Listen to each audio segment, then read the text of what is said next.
All right, it's 4 o'clock and I'd like to call this meeting to order. Can you hear me? Okay, great. The first thing I'd like to do is I'd like to apologize for not being able to be there in person to be able to welcome our new board members. I bet there's a lot of electricity in the air right now at the meeting. We're going to go ahead and start with the Pledge of Allegiance. I'm going to ask Susie, do you mind leading us in that, please?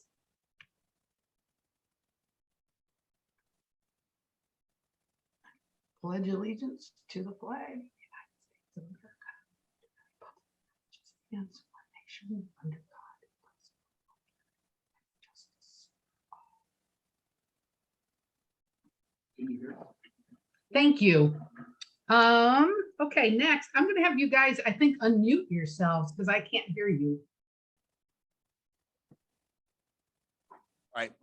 Yeah, Test. we probably all had our microphones off, so You did.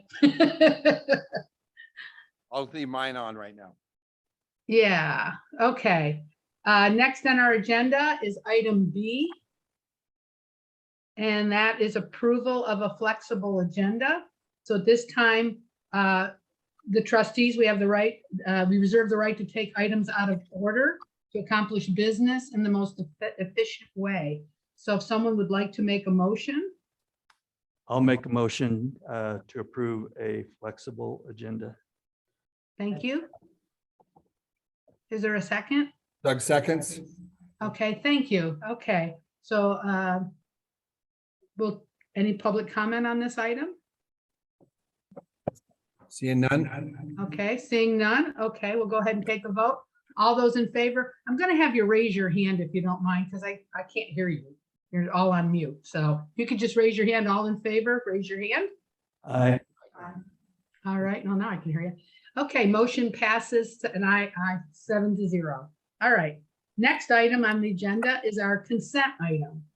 And you have all been forwarded that. Is there anyone that wants anything pulled off the consent item? Okay, seeing none. Is there someone? I'm sorry, your mics are off. Yes. Hold on, Linda. Okay, They're getting organized on it. okay, I'm sorry.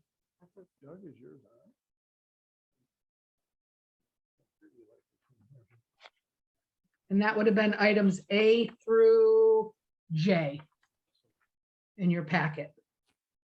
G. Oh, G, Like to pull, J. can you hear me? no, pardon Linda, me? can you hear me? I can, Doug, go ahead. Okay.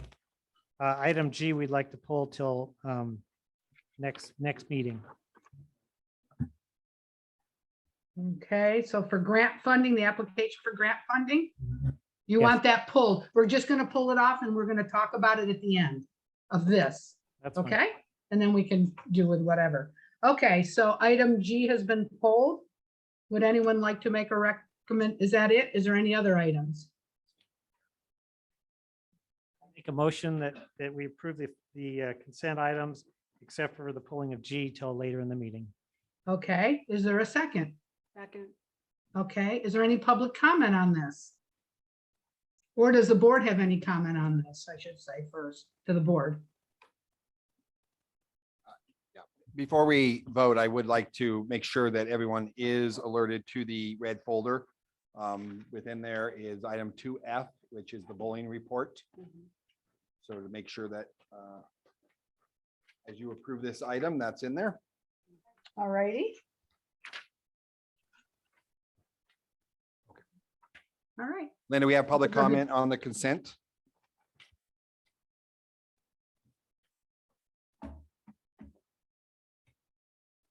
please come up and state your name for the record. And Carrie, you'll do the timing, I guess. 3 minutes.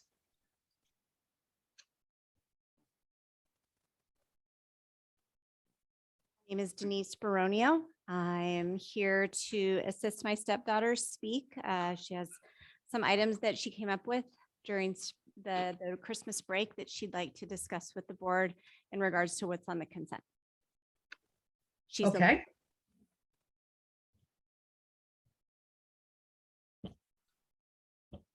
Hi, my name is Chloe Cook, and I am a sixth grader at Pawalu Middle School. I am here today to discuss summer break. After a long discussion with family and friends, I think it is fair to give kids and teachers a longer summer to make memories with family and friends. Kids and teachers should also get a longer summer break to enjoy the hot summer days. It is very hard for kids and teachers to be in school on hot days.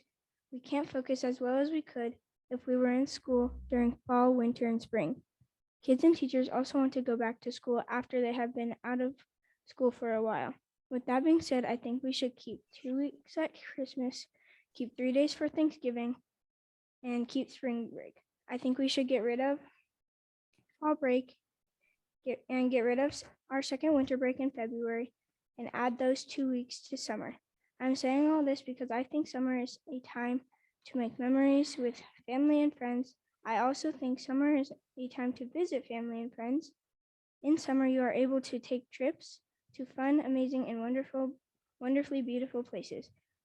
I believe it is fair to give all kids and teachers a long summer to enjoy and make memories like you did when you were young. I bet you all remember having those wonderful summer memories. In closing, I think school summer break is more beneficial than year-round school. Thank you, Chloe. She wrote that all by herself. That's awesome. Good job. Great, Thank you. Chloe. Thank you, dear. Thank you for being so brave. All righty. Any other public comment? All right. See none. John, any online?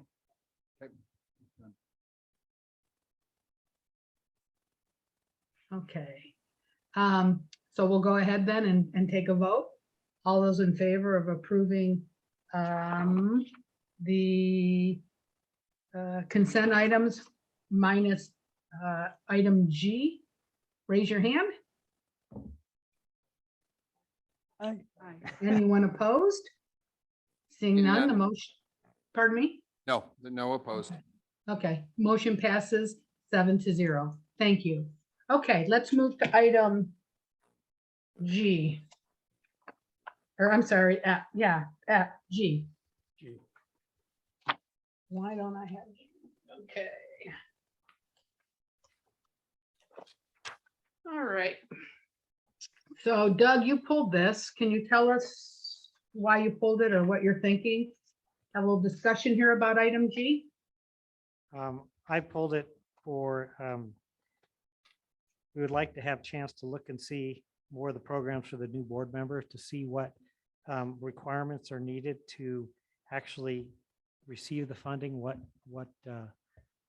basically what the grantees or the grantors require for us to get the funding. So just a little bit of research on it. Mark, come on Okay. up to the front. So we'll clarify exactly what that looks like. So I just want to give you a little background behind this. And obviously, any state and federal grant, we have to have the ability to be nimble and be quick in the fact that we only meet once. And so what we've done historically is the board gives us permission to seek funding as they come along. And so and Mark can speak to this from the grants world, a lot of things come that are very quick turnaround. And again, we only meet once. So to bring every grant back to the board, you're giving authority. We can certainly go through these and look at to our ability, give you what the criteria is. I think that's what I'm hearing you say that you're looking for. And then just a reminder and that through ePage, the expenditures of any grant are public information and that will be there because I know that's been another concern that has been expressed. But this has just annually been an approval that allows us to seek state and federal funds that come through. We don't have to decide this tonight, so we're not up against any kind of immediate urgency to approve this item tonight. And then again, I think I saw you shake your head when I clarified you're seeking to the best of our ability the criteria for what these different grants are. Mark, do you want to speak to that? So, yeah, I mean, as far as the application for grants go, we have our signed assurances that we send into any one of them, and they all have specific requirements on what they're looking for. Specifically, I can speak to the most recent one that we applied, the AB 495 back in the fall, where we go back through and look at our needs assessments that we have through the district. We look at some of our signed assurances, and part of that is approval. A lot of these grants will seek approval that the board has said that they've given their approval for us to apply for these grants. So some of it is just a matter of checking a box for, those requirements, but others are, understanding what comes with it. And so part of our job in our office is monitoring and understanding kind of what those requirements are for each grant, our internal controls. And so our documentation process, allowable expenditures, allowable costs. And so we have to understand we run internal audits, but we also want to make sure that we are clear on what they're expecting of us. So part of the assurances process is understanding and documenting that. And this is a piece of that. Okay, any questions, Susie? Yeah, I was just interested in what conditions are being put on some of those grants, because sometimes some of the conditions might not be conditions that are a good fit for Douglas County. So I can speak a little bit to that. They're all different. They're unique, and again, some of those are the efforts that we have to do to monitor and document our piece of that, right? And so with our desktop monitoring piece, I'll give an example. There was some funding that we declined because the monitoring piece was not something that fit for us. It wasn't something that we were going to be able to use and expend with our needs assessments. And so we didn't seek that. It's obviously something that we want to be able to use toward our strategic plan, something that we look for from individual sites and what their needs are, what their school performance plans are. And so those are all factors that go into our grant funding. Can I speak then? Okay. Sure, go ahead. I think we need time to look at this just to make sure that there's nothing connected to it that we don't feel is in the best interest of the students. You get this money if you teach this or that. I think it's best we just take a look at what those things are and look at them more in depth. Great. Can you, Mark, could you? Go ahead, go ahead, Dave. Mark, I'll just give you an example. I'm point blank about things. So the ESSER money was a grant. And some of that ESSER money in the conditions of it, today I wouldn't agree with. So that's the reason why we're a little sensitive to that.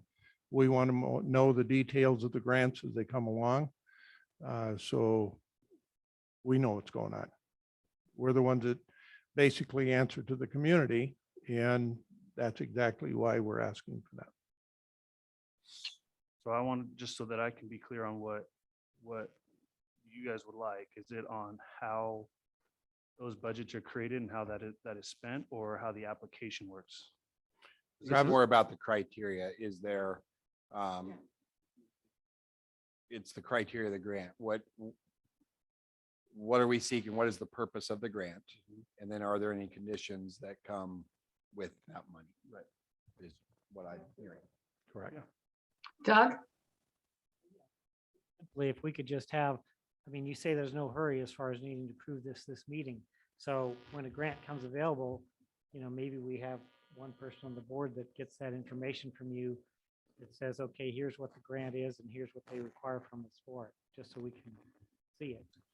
I really do caution though the board of expecting on a grant. Again, I think your request is fair and we can certainly provide that so that what, and then we can have that discussion if there's any that you're concerned about, but giving us the ability to act quickly in the grant world, with timelines and deadlines and revision deadlines that are put upon us, it wouldn't be practical to everything that we do have to come back to every board meeting. But again, I hear you and I understand your concern, and I think we can put that together so that and there are probably things on this list that may be old grants that aren't necessarily current opportunities. And so it might provide also an opportunity to really clean up and make sure that, what's in front of you is what we, and again, new opportunities come up all the time. And we understand that. I'm hearing your concern. Yeah, I think it's imperative that we know what we're giving up to get money. That to me right now is huge. Thank you.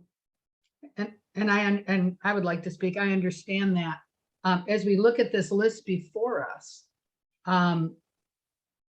is there anything on there that just off the top that concerns anybody? Like you look at this list and is there anything on there just right to the top that someone's concerned about? Where we could start? Go ahead, Dave. Every one of them. I don't know the details of them. Okay, and how do we See go the about, details, I have I a can't question, Mark. follow. How do they go about getting the information? Is that something you have to do or can they do that on their own? So for a lot of these grants, when they send them out, they'll send what's called a notice of funding opportunity. And so we Okay. get NOFO reports that outline basically where the funding is coming from, what the allowability, what the allowable expenditures, the allowable costs are, what the timelines are. So whether we need to submit a letter of intent, whether we need to submit a preliminary budget. So it gives us the information, but generally it comes as a notice of funding opportunity that outlines, is kind of what I'm hearing is outlining what is being asked. Sounds like the scope of work, what they're looking for us to do to get the money. Right? Yes. Okay. So then let me ask, you talk about timelines. So my question is, if we want to know what these grants, if I want to know what the foster children sub-grant is that something that you would provide us, or would you tell us where we can find that? Or how to go about, and because there's a lot of grants on here and a lot of work, and I don't know how much time, I don't know how much time that would put on your plate, or if it's something that we as the board can do. That's my question. Well, so it's either. So these are, they're public. You can search up what, AB 495 was and what that grant is about. You can do the same with, ESSER 3, ESSER 2 funding. But we also have those in district. And so if that's something that needs to go to the board, then we have those and we can certainly do that. Are all these grants on the, on our website? Are they on your website or something? They aren't. And that's something that Okay. I've been working on is when we do get our new website, that we want to be able to have that Okay. with links to them. So this is all something that Perfect. is fair and reasonable. Okay. Thank you. In a language that we can understand, because sometimes it's so much legal speak, you can't understand what's really happening there. I just want it to where it, and we're pretty fast readers, just get us so we kind of understand what's really being given up to get this money. Thank you. Okay. I mean, I think Tony? we don't wanna miss any opportunity of getting any grants. And if there's something that apparently there is a timeline on all these grants, correct? So they'll definitely have a deadline and especially if they're competitive grants, we don't want to miss those deadlines. Some of them will be allocations. Some of our title federal funding might be allocations that timelines are more specific to, getting a budget in so that they can review that at the state and then send back, any revisions that they might need or approval so that we can start spending. And this is sometimes found money for us, correct? Found money? Yeah, that we didn't normally would have, right? Correct. And so just, quickly, we talked about allocation grants and competitive grants.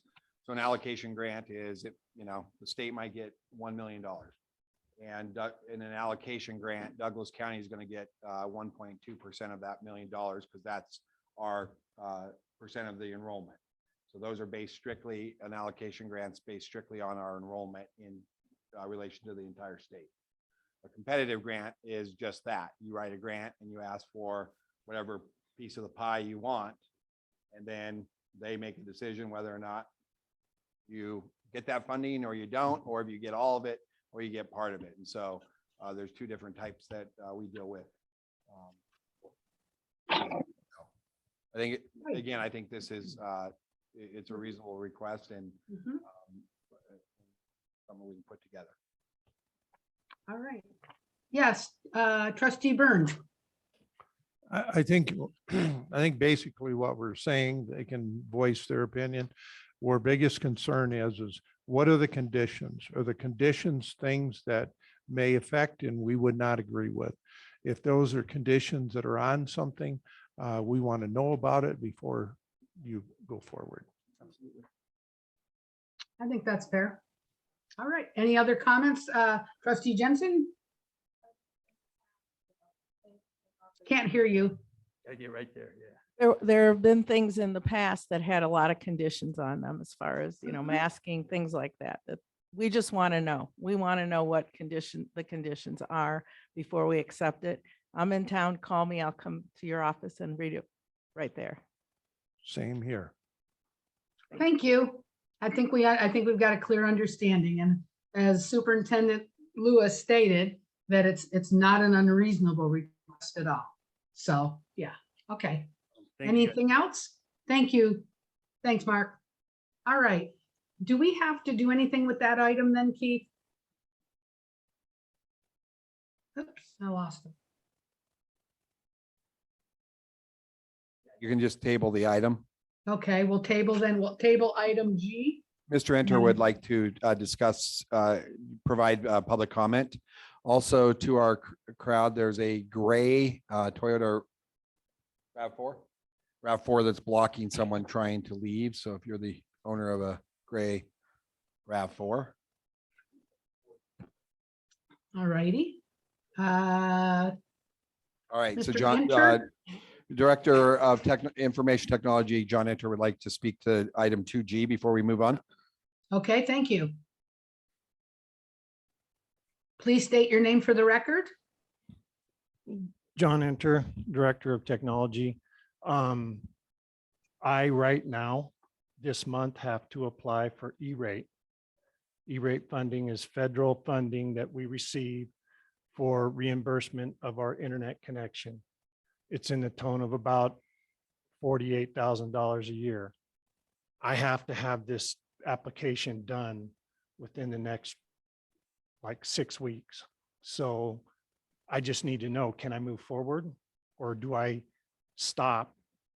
And if I miss this window, then that the feds will not let me go back and say, it's in a deadline. Now, federal E-rate money, E-rate reimburses us for our internet connection that we use for all the students. The requirements from the federal government is that we filter the internet for pornography and inappropriate content. It's called COPA, the Child Online Protection Act. We have to filter per those rules. That's basically, well, as far as I know, the other criteria for the funding is that our internet must be used for school purposes only.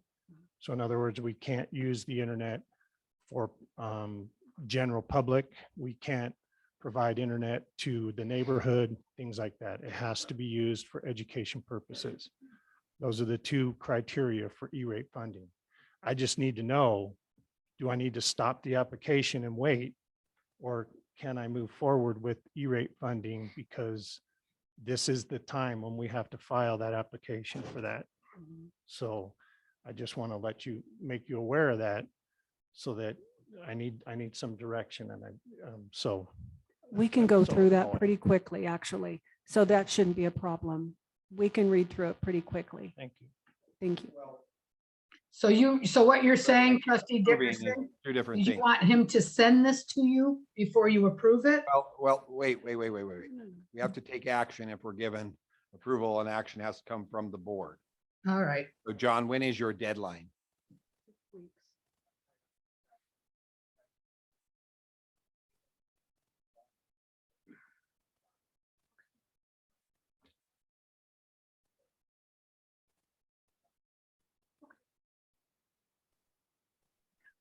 We can work with that. I mean, Okay. we can look at that. I can't hear what he's saying. But we only come together once a month, so we have to take action. If we're going to give him authority to apply for those funds, we could take action on that. And Carolyn, I'll defer to you to make sure it's agendized correctly. Can they take action on E-rate tonight to give John the authority to seek those funds?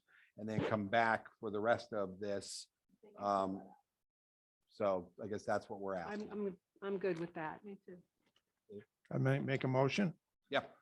I'd like to make a motion that we approve for the internet service to go ahead and go forward with the grant. So let's, if I could ask a friendly amendment that we, if you'll put E-rate in that motion, so E-rate. specific to that. Okay.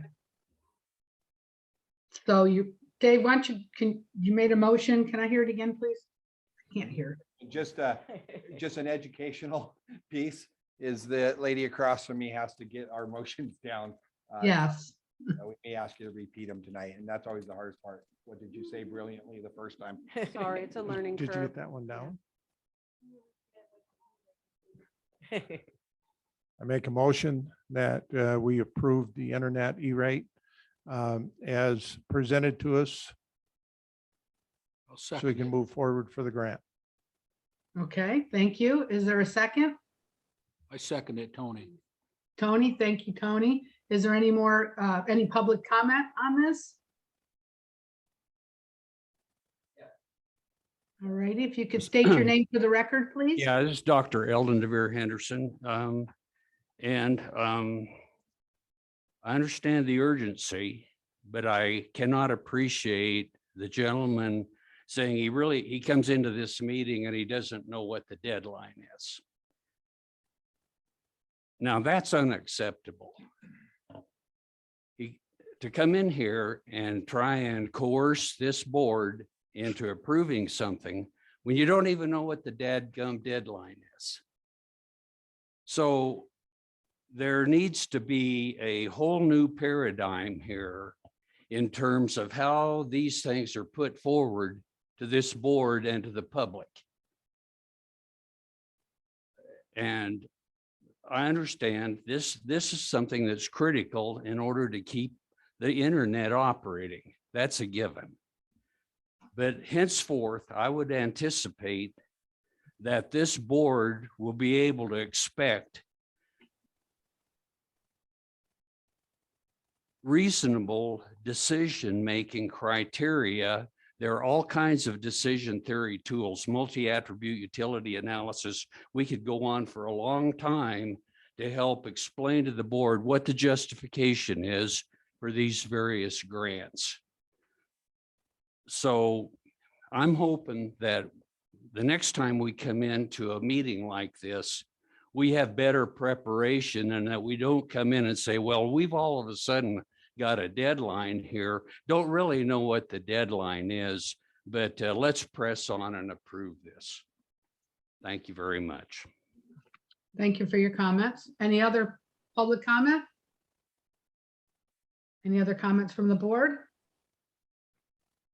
There's a motion. We'll go ahead. Oh, I'm sorry. Sorry. Go ahead, John. Deadline. Window opens January 18th, closes March 26th. We work with a consultant that files for us these E-rate applications, and they are prepping that paperwork right now. I have to approve it this month when they file. So that's the deadlines for that window. Thank you. Any other comments? Seeing none, we'll bring it, there's a motion and a second. We'll bring it to a vote. All those in favor, say aye or raise your hand. Aye. Okay, anyone opposed? Motion passes 7-0. Thank you. All right, so now we'll move on to item number 3, the election of officers. Before I begin, I just wanted to say something, kind of a thank you. Just wanted to thank all those involved for putting their faith in me the past 2 years as president, although it always hasn't been easy and at times contentious. I wouldn't change a thing. I love being on the board. I have always and will continue to put our kids and teachers first. Thank you for the honor. All right, next we'll move on to elections. I motion that Susan Jensen be the president. We're not there. Hang on. Sorry. That's okay. What I'm going to do first just so you'll know, the order of how we do this, okay? I know it's all brand new. I thought you said we were moving on to that. Thank you. We are moving on to item number 3, but what I'd like to do is I'd like to outline the process that we'll follow in doing that, okay? All right. I'm actually reading out of our bylaws, which is 050. And so what we do is I will open up the floor for nominations. Each trustee that is nominated and seconded then becomes a candidate, okay? And then if there's more than 2 candidates, then we can ask candidates to speak to why they desire to serve in the office. Then we'll call for a vote in the order of nomination. Election of officers shall be by a majority of vote of the full board. Where no majority exists on the first vote, a second vote shall be held between the 2 candidates who receive the greatest number of votes. Officers shall serve for 1 year or until their respective successors are elected and shall qualify. The other thing I just wanted to add is that the newly elected board president will then take over immediately and will preside over the election of the vice president and the clerk. Okay, so now I will open up, to nominations. If you could go ahead and raise your hand and I can call on you, that would be great. So in case there's more than one. Trustee Dickerson. I would like to elect Susan Jensen as president. Okay, we have a nomination for trustee Jensen. I would need a second. Does someone want to Let's, second that? if we could go back to that, instead of elect, if you'll nominate that. Oh, Nominate. Thank you. Thank you. Sorry, thank you. I missed that. Does anyone want to make a second on that nomination? Trustee Burns? I second the motion. Okay, so we have trustee Jensen has been nominated in second, so she does become a candidate for that office. I'll open it up, the floor to if there's anyone else that would like to nominate someone for president. I'd like to nominate myself. Okay, trustee Kangas has nominated himself for president. And is there anyone that would like to second his nomination? I'll second. I will oh, Tony, go ahead. I'll second it. Okay, so trustee Kangas has been nominated and seconded by trustee Magnata. So now we have 2 candidates. So Kangas and Jensen. Okay, where there's 2 or more candidates, what I'd like to do is I'm going to ask the candidates to speak why they desire to serve in that office. We'll go in the order of nomination. So trustee Jensen, could you tell us why you would like to serve as president?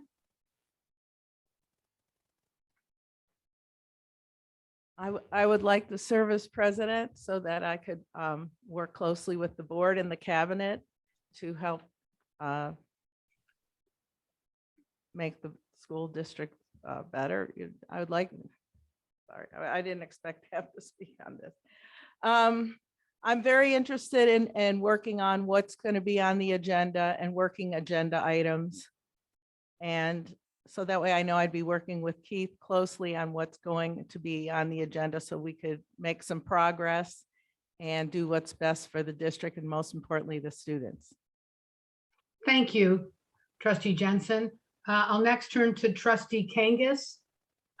Would you like to take a minute to tell us why you desire to serve as president? Yes, I would. I believe I'm the right person currently to be president of the board because of my experience as a board member and my history in this community. I've been a member of this community for 27 years. My children attended school here. My grandchildren either are or will be attending school here.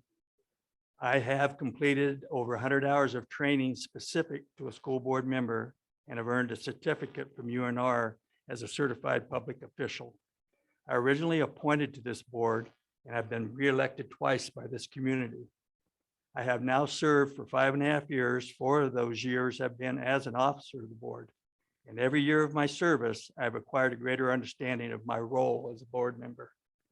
During my time on the board, I've developed professional and trusting relationships with the superintendent, the directors, the administrators, and some of the teachers of our school district.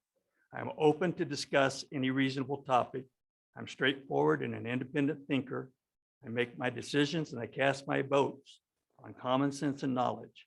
My only agenda is a commitment to improving the education, the physical safety, and the mental health of our students. During my adult life, I have found myself in many leadership positions. My style of leadership starts with having expectations, setting an example, and leading with trust, compassion, and encouragement. I believe I have earned this position as president on the board, and I would truly appreciate your vote. Okay, thank you. So now what we'll do is we'll bring it to a vote. All those in favor, and we'll start with trustee Jensen because you were nominated first. All those in favor of trustee Jensen being president, I'm going to have you raise your hand if you don't mind. 1, 2, 3, 4. Okay, that's the majority. We What's for the that? Oh, record, roll call. we I'm need a- sorry. Yeah. Okay, I can't go around because I don't know what order they're in. So, I'll take it. thank So you. we'll start, trustee Burns, if you'll just state your name and then your vote, please. David Burns, and I support Susan Jansen. Thank you. Doug Engelkirk, Susan Jensen. Susan Jansen, Susan Jansen.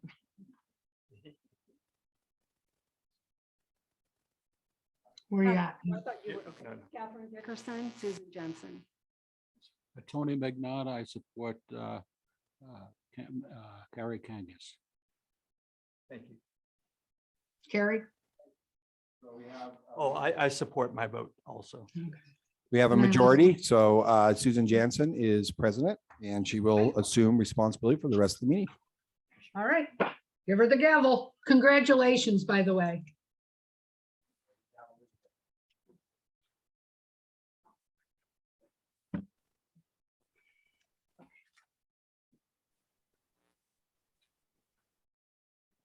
Four. We're moving on to number 4. No, we're still on vice president. You still have to do the other officers. So we would like to take a nomination for vice president. I nominate Doug Engelkirk. I second that.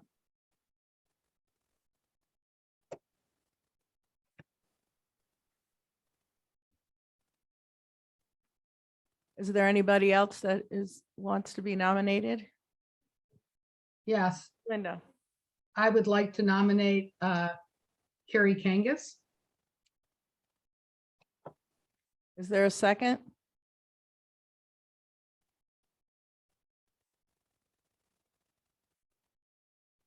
If there's no second, we should take a vote.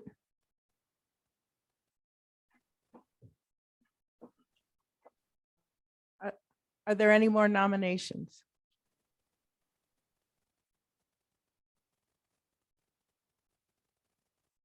If there are no more nominations, Doug is the only one. Do we still vote? Okay. So all those in favor of Doug Engelkirk to be the vice president, say aye. Aye. Aye. Aye. Motion passes. Doug is vice president. We need to take, next is nomination for the clerk. Do I have nominations? I'd like to nominate Dave Burns for clerk. I second. Are there any further nominations for clerk? If there are no further nominations, we'll take a vote. All those in favor of Dave Burns for clerk, say aye. Aye. Motion passes. Dave Burns is clerk.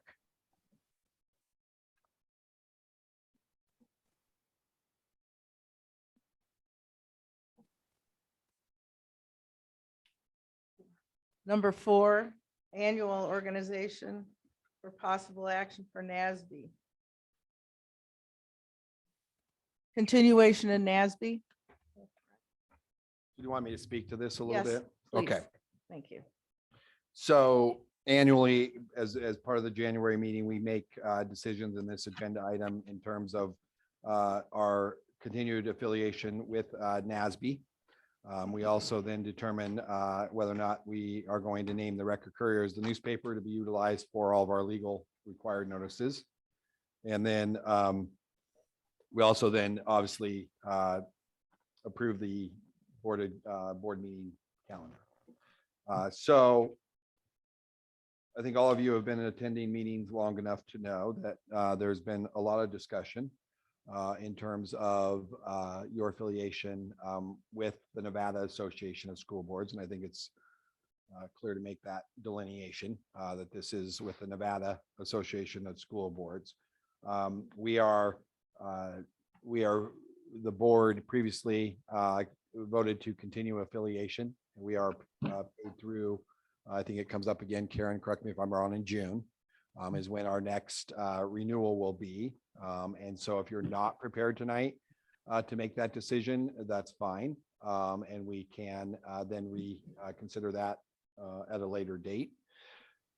There has been some conversational within this in terms of we use board books for our board agendas and to be able to follow along. And so Karen has done some research and you can certainly fill them in. We get a very, very discounted rate through our affiliation with NASB for board books. NASB in itself, our membership is about $13,500, and then board books is around $3,700, correct, with our affiliation with NASB. We would not be able to continue on with board books outside of NASB. That has been one of the things that we've been tasked with researching. And in some of our additional research beyond that, other things that would serve the same purpose are going to be around $20,000 to the research that Karen has done.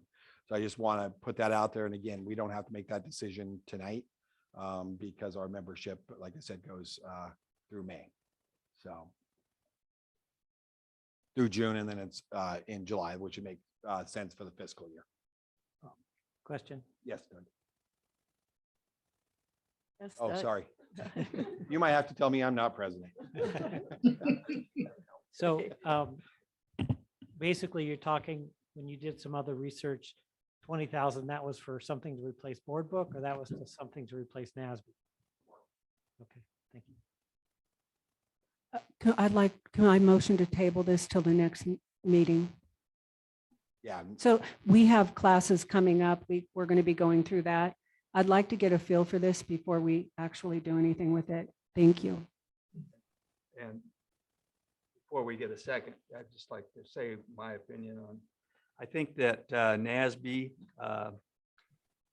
for the board book is a great deal. I think that the training that they offer and some getting out there and seeing what's going on around the state of Nevada with their superintendents that attend, with the board members from across the state that attend, it really kind of gives you a perspective on some of the things, some of the decisions you might make. I've said it before, I wouldn't want to become an island. I think that most of every county in the state is a member of it. One drawback would be we're definitely making the distinction between Nevada and the National School Board Association. They, I'm sure, pay dues to that to be an organization. However, the value to this board, I think everything that is of value to the board is much exceeds that connection, and we don't have to be a part of it. Tony? Trustee Yes, McNaught? I believe NASB is a very important part of our district, our school, and our county, because they keep us abreast of what's going on at the state. Other than us all going to the state on every little item that reflects our school, NASB tells us about that and gives us that representation, which we don't normally have. So I'm in favor of NASB. Thank you. Thank you. Trustee Magnata. Any other comment? Dave Burns? Yeah, it's not a question because we don't know. And that's why the meeting coming up, as Catherine said, the meeting coming up is going to be very important for us to totally understand it. I don't know about you, but I don't like voting on anything that I don't know about. And so I need to know a little bit more depth, and we do have the time. correct? Yes. Okay. So that's the only reason why is because of those meetings, the reason why I'd want to roll it.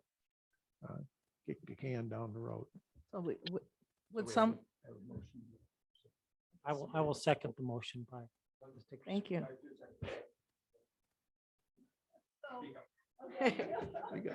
Please. Or contains more than just the NASB question. There's consideration to be given to the, am I not? No, I'm just seeing if we have another one. To designation of the record courier, and then, of course, the schedule that's laid out. So anybody that makes a motion needs to make sure that everything in 4 is addressed. And if you want to pull one item out of that for a different treatment, that's fine. Just you have to state the motion that way. Yes. And at the end, the motion. I want to pull C also. Right? So wait till we So, do this. Yeah. So Go through everything first. Okay. why don't Then we, ju- Then we can pull out the what's not. I'm sorry, we need on the table that was seconded. Yes. I believe Catherine. She said it's not. for A, 4A.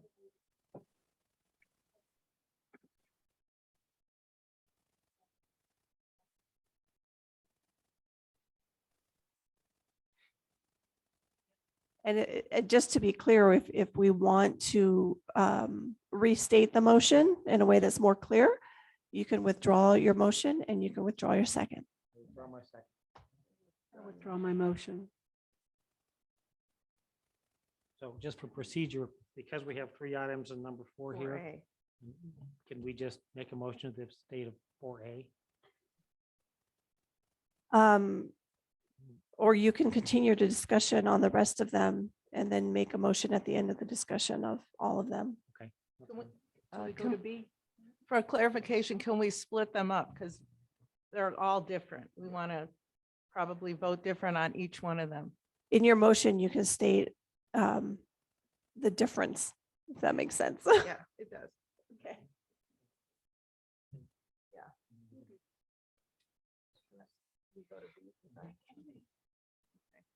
Is there any comment on B? Any discussion needed for B? Designate the Record Courier as the newspaper to be utilized for all legally required notices. Any public comment, any comment? I motion that we keep it. I'm in support of it.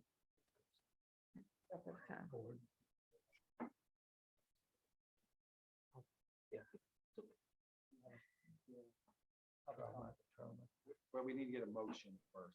We got it. Yeah, she was moving a little quickly. Okay.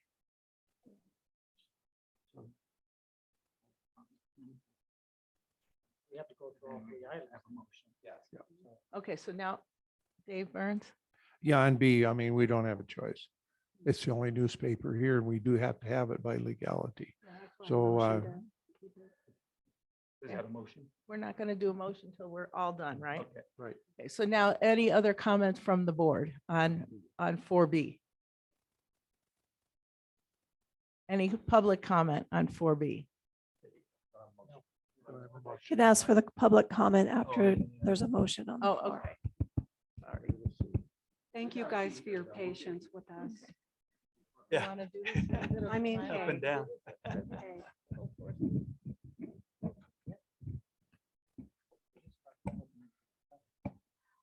Is there any discussion on 4C?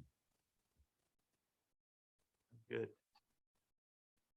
I would like, we had looked at the idea of maybe changing it to 5:30 to give more parents an option to be able to make these meetings.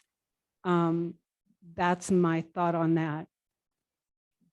I would like to revisit the time and place of the meetings. I request a poll to be conducted by the school district to survey the parents for their preferred time for future school board meetings. Also explore the possibility to identify one date a year to have a school board meeting at TRE.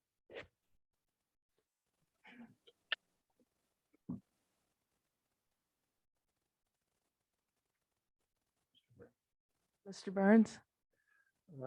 Yeah, you have an item I think needs to go to next month. You've kind of laid it out, I think, what's there, but I think we need to roll that to next month in order to actually take that as a separate item and talk about it. So I'm suggesting that it be rolled to next month. Any other comment from Mr. Lewis? So a couple things I'd like you to consider is I think your poll should also include staff. This has been an issue that has been talked about many times over the years.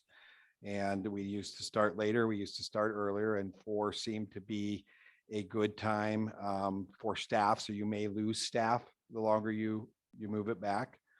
So that would be something I would suggest if you want us to poll, that we're going to poll both parents and staff, obviously both important stakeholders for you. Also within this item, we would need to pull the February meeting out. So we couldn't just defer 4C completely to next month because we have to establish when that meeting is going to be. So that's just something I want you to think about as well. Trustee McNaughton? I have a comment. We've been running the board at this Tuesday at 4 o'clock, I think forever. So I think that this specific date and 4 o'clock works fine. I really think that we need to, and I get the staff problem too. This is a sticky wicket, but I think that we need to encourage the ability for parents to come to these meetings. I get that they haven't, but I think maybe we can change that if we give them an opportunity to be able to get off work and come to these meetings. I would like to make a motion. Ready, Karen? We'll I would take you to like, dinner. I would like to make a motion that we table 4A until the next meeting, but at this point, we keep the February meeting at the 4 o'clock time in the Valley location. I would like to approve 4B as written, and I would like to table 4C until, I'm sorry, I did the wrong one. Okay. Table A. Table A, period, until next meeting. Number 2, I would like to approve 4B as written, and 4C, I would like to table with the exception of the February board meeting. We will keep that at 4 o'clock at the Valley location. And we will request that the superintendent send out a survey to staff and parents about the time issue. I think the Tuesday, 4 o'clock part is okay. Everybody.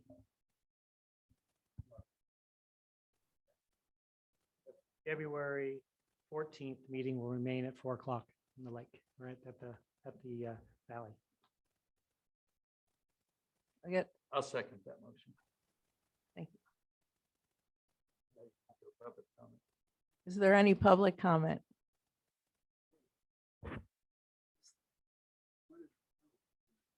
Mr. Hayes, please state your name for the record. East Sunridge.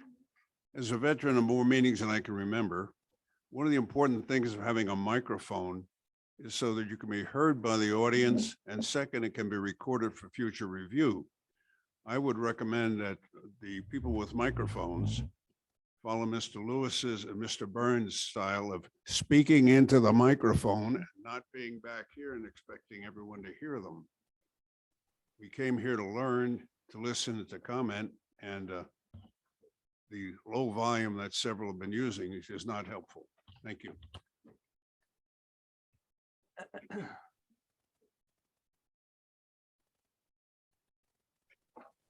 I presume DeVere Henderson, Eldon DeVere Henderson, doctor. The discussion here is on whether or not we're going to change the meeting date and time. Is that what we're discussing here? I want to be perfectly clear. Time and place. Pardon me? Time and place. Time and place. Yeah, the argument that that's the way we've always done it doesn't hold water. When I was doing process reengineering And somebody say, well, that's the way we've always done it. And you say, well, why did you always do it that way? And about the time you get to the third question, nobody has any idea why you've always done it that way. Now, I've talked to my couple of young ladies, one's my barber and one's my dental assistant. And they both have said, we would really like to go to the school board meetings, but we work and we can't. So we need, the point's been made, and I want to emphasize it. We need to get the parents more involved. I mean, I'm pushing 82. I want to see somebody that's pushing 32 at these meetings and participating, and they can't do it when they're working 8 to 5 or whatever the case may be. So the reason that we've always done it that way, I'm sorry, sir, but that isn't relevant. It's just not relevant.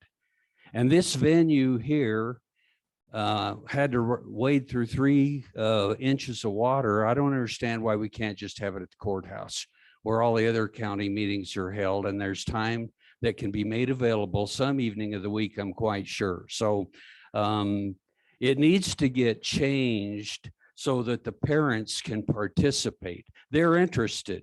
They want to be here. We need to make it available for them to be here and for them to be heard. That's what it's all about. We have a representative democracy here, and we got to get the voices of these people that have kids in school, the opportunity for them to come in and hear what's going on, what's being done with the money, what's being taught, what isn't being taught, reading, writing, and arithmetic, and so on and so forth. So I urge you all to change the time where parents can be there. Thank you very much. Thank you, Mr. Henderson.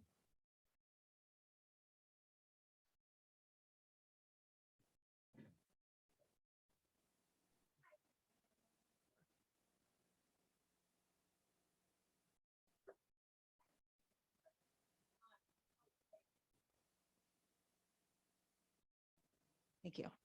A couple things. I'm Amy Carter. Thank you. I do agree that we do need parents involved. There is an online option, which I don't know how many we have on today, but I think that is a great option for families who have kids who can't make it here with kids. Also, we have a lot of families who have kids in sports. So it is kind of hard sometimes to have that 5, 6, 7 o'clock time because these meetings go for a few hours usually. So getting done at 6, 4 to 6 tends to be a good time for sports. That's all. Thank you.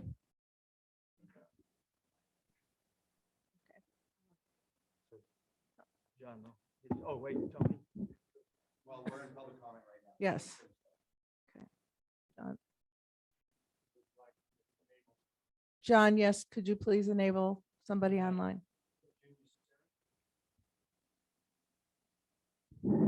Virginia, you're unmuted. Thank you. I wanted to just reiterate DeVere Henderson's remarks in the sense that I think that parents really do demand or should receive the priority in being able to be at these meetings. And I can appreciate that it might be inconvenient for staff and that staff does need to be a consideration as well. But I think there's been a real shorting of the parents and having the parents actually understand what's going on and giving them the opportunity to voice their opinions. And I think part of the reason for that is that the timing of these meetings makes it difficult for parents to participate. So I would hope there would be some adjustments made so that more parent involvement could be a thing in the future for this committee. Thank you. Thank you, Mrs. Sterrett. Next, John, please.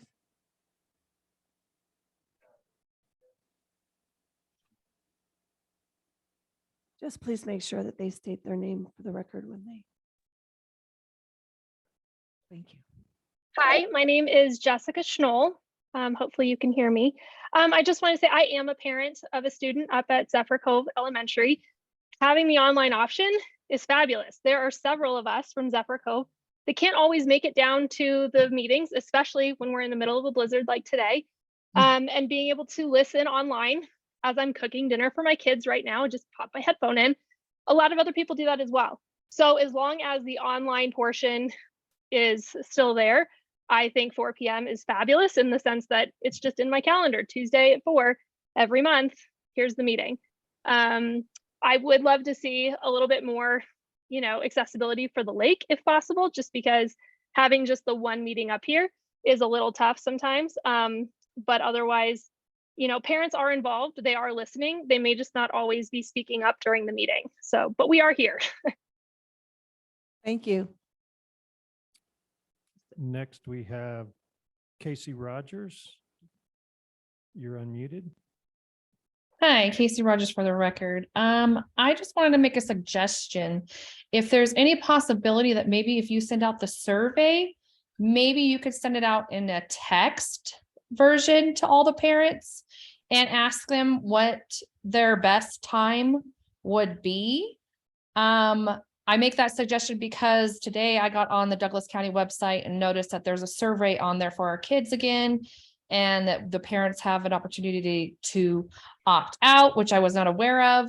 So I'm just saying a suggestion to notify the parents and keep them involved. Maybe you guys could even send out text or email or something reminding them of these meetings, and even for the survey. That's my suggestion. Thank you. Thank you, Ms. Rogers. Okay.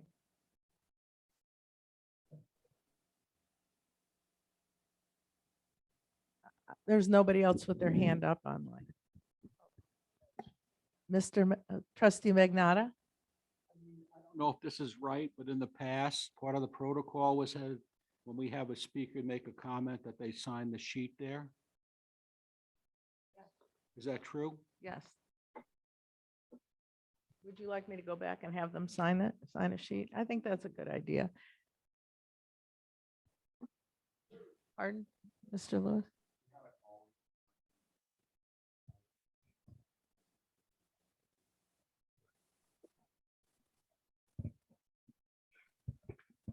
Thank you. We're moving on.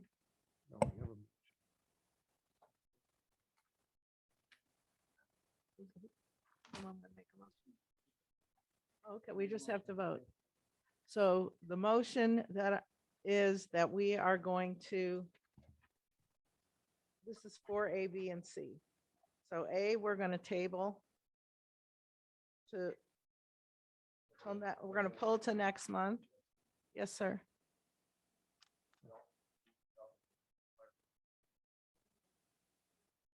Yes, please. That'd be awesome.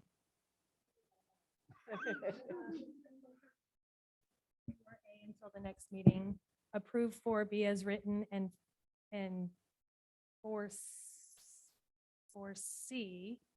Which one's 4C? We need, where we're going to Move have. forward with the February 14th meeting as scheduled. And the, Seconded by Mr. King. we were Well, it was more going to than do the that. survey. We were gonna table. Right, but 4C, we were gonna bring it back before the board next meeting after a survey to discuss future meeting times and locations, but we are gonna keep the February 14th meeting at the same time and location. And the survey is for both staff and parents. Yeah.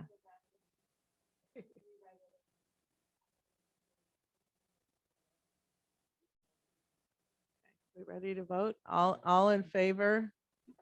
Say aye. Aye. Aye. Aye. Opposed. Okay.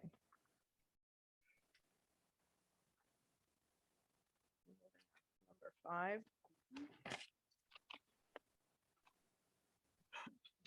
Number 5, appointment of board representatives on committees for 2023.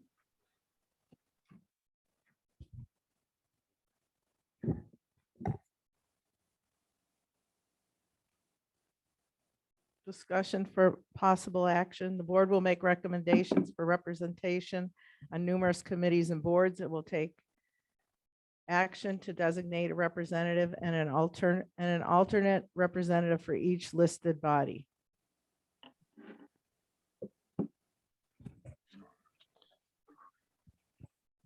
So if I could just talk to this real quickly for you. That would be Item awesome. 5 is in front of you. You do have a list of the committees of which we will be assigning board members to. Included in that is the current board member who is currently serving in that. Obviously, with 3 board members going off, there are lots of openings. Also, if for some reason there is multiple people who would like to serve as the main, I should say, we have main and alternate, then we would decide those by a coin flip. That's all I got. So I just list them one at once. The Debt Management Committee. It was Ross Chichester, who's retired. So who would like that position? Trustee Burns? Would anyone like to be, there's no need to have an alternate for this position. Is anyone else interested in the Debt Management Commission? Mr. Burns? It must not be a good one then. It depends what you classify as good. I think it's only once a year. I'm gonna say good luck. So, number 2 is Board of Directors, Nevada Association of School Boards. That's NASB. Linda, you're on there, and Heather, oh, you were the alternate, and Heather was the director. No. Heather was the director of that, and Linda. It says director here for Heather. I'm sorry, I apologize. The reason it says director too, just so you know, is she served as a director on the NASB board. Oh, very nice. Could we, just as a comment, could we put this one off until next month when we figure out the status of NASB? I actually wasn't going to bring it back next month because I think we wanted longer, didn't we? To kind of just see what they do. I mean, I really I'm good with that. would recommend bringing it back in May. We're paid up through June. I'm good with that. You gotta, if somebody wants to be a representative. Okay, then we need to have a representative. Okay, so Linda, you're already on there. Do you want to be the representative, or does anybody else want to be the representative? I will speak to that. No, I really don't. I was the representative for a while, and I thought putting somebody new on, and that's why Heather took it over, and she did a good job. I think it's, I don't know, I kind of talked to Catherine about it a little bit, but I think we should have somebody on there. And I'll go ahead and do that. Great. Thank you, Catherine. I appreciate that. And we'll make sure that they know that it's you and they can contact you. Okay, Parks and Recreation. I know that's your baby, Linda. It is. I've been asked to stay by Scott Morgan, and I'd like to continue staying. I do enjoy that, Parks and Rec. Sounds So- good. Anybody else interested in Parks and Rec? Okay, Linda, all yours, honey.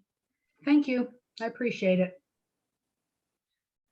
Okay, Do we want to do an alternate though, in case Linda is not able? Is there anyone interested? someone like to be an alternate for Parks and Rec? Doesn't seem like. I'm almost always there. I'll be honest with you. I hardly ever miss. So, I mean, but you can definitely put an alternate. Linda, are you willing to stay as alternate for NASB? Sure. I will stay as an alternate because I'd like the ability to help Catherine too with that. Thank you. Thank you. Absolutely. Liaison between Board of Trustees and County Commission and Douglas County Planning Commission. It says Board President and Vice President. Mhm. That's us. Susie Yeah. and Doug. And can I speak to this as well for what I know about this? Absolutely. Is I have to say that I did not attend the only reason to attend one of these, unless you want to, of course, is if there's something on there that is directly related to the school board. So I don't want whoever president, vice president, I don't feel like you have to run down to every meeting and sit and listen to it all, you know. That's the way it works. Thank So whatever. Thank you, trustee Wilkerson. Mhm. Okay. School Safety Task Force. I'd like to continue my duties there. Awesome. How many are there? I'd be happy to be an alternate on that, or be the second, I'm sorry, not an alternate, but a second, unless somebody else has a interest in it. I've been on it before but Awesome. Thank you. Mhm. The Expulsion Hearing Subcommittee, that's all of us. That one's settled. Employee Relations Communications Committee meets monthly to hear feedback from representative of each bargaining unit and leadership response to issues they raise. Board's role is to listen to the issues and concerns. Board members' input regarding the conversation between administration and unions will be provided to the board as a whole if matters rose to the board. Good insight into issues affecting each of the employee groups. I was actually, I'm sorry, Dave, I saw your hand. I'm sorry. Let me just say that I was actually the person that attended these. Rob was the alternate. It was listed backwards, just so you know. I'm just saying that. But go Dave, ahead. Interested? Are you interested in being on that at all? Myself? Yes. Yeah, I would like to continue. So we have Dave and Linda. Being an alternate means two people can't attend a meeting. They No, have. I wouldn't. It's just been. You would have to ask Joe on that, what he would prefer, I guess.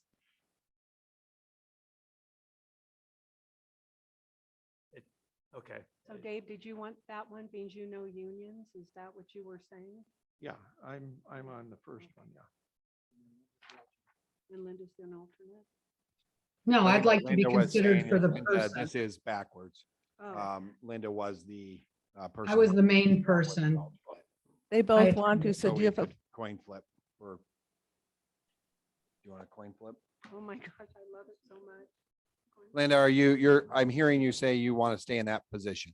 I do, Okay, so we'll do a coin flip. sure. As And alternate. if I lose, then one of us will be the Be alternate, the- whatever.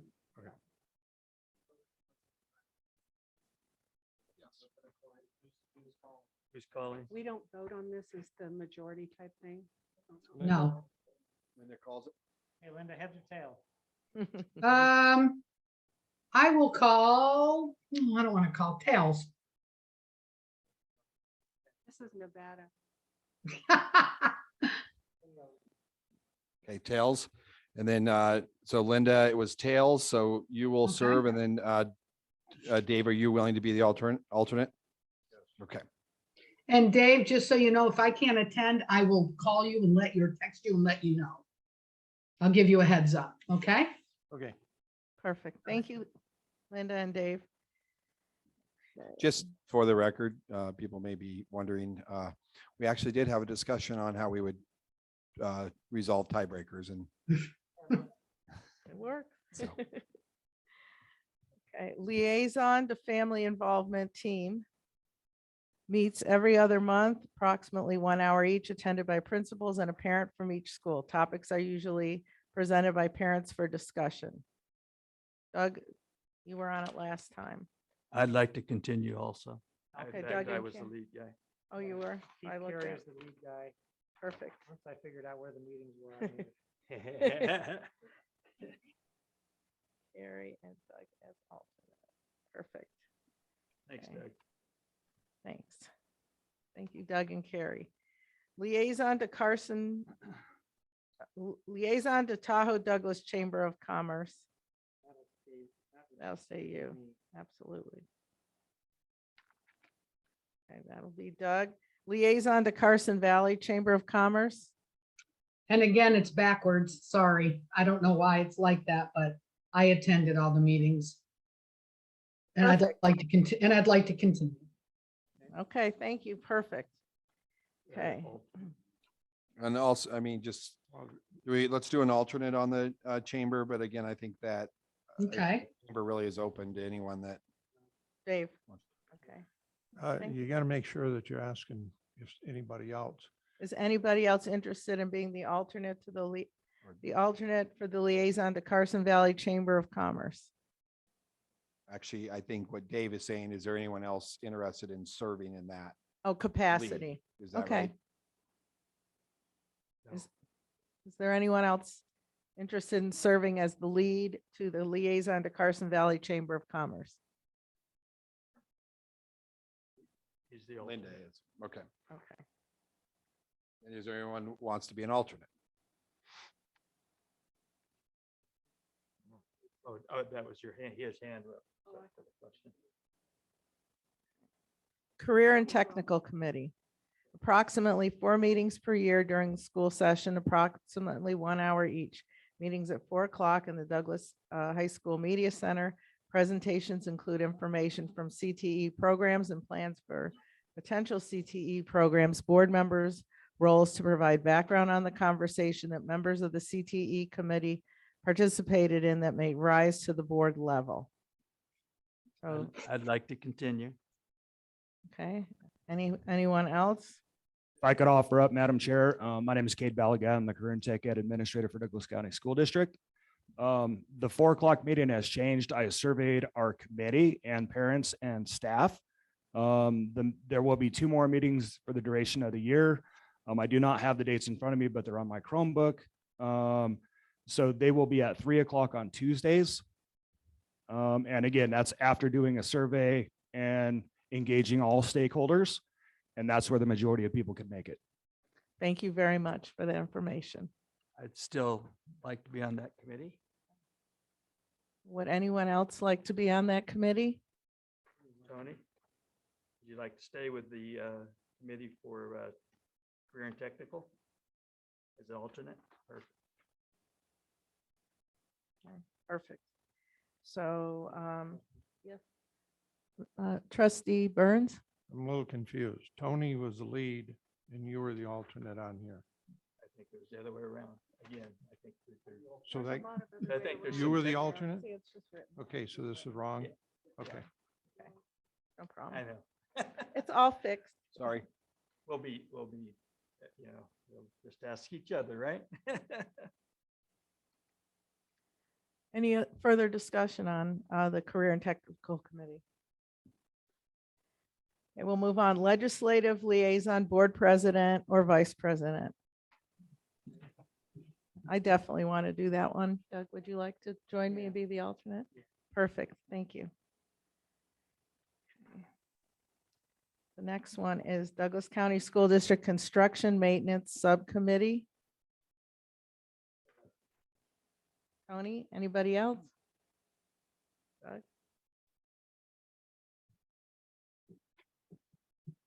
I would, the third one. And Dave? Sounds like a pretty awesome committee. Okay. That was you, Dave? All- Yes. all the three. third, yep. Okay, and last but not least, Douglas County School District Grading Committee. I definitely would like to be on that. Me Tony as well. and Catherine. Cool. There were 3 last time, so. Does that work? Tony, Susie. Okay.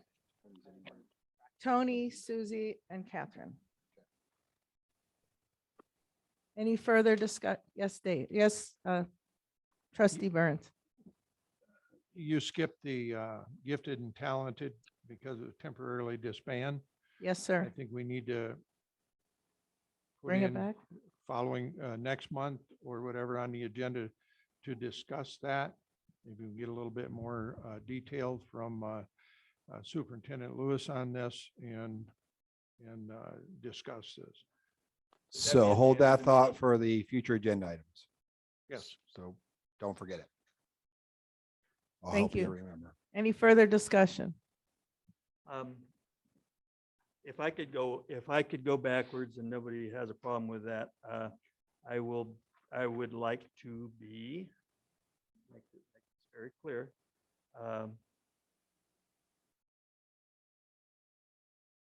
Now, Linda, Dave, okay.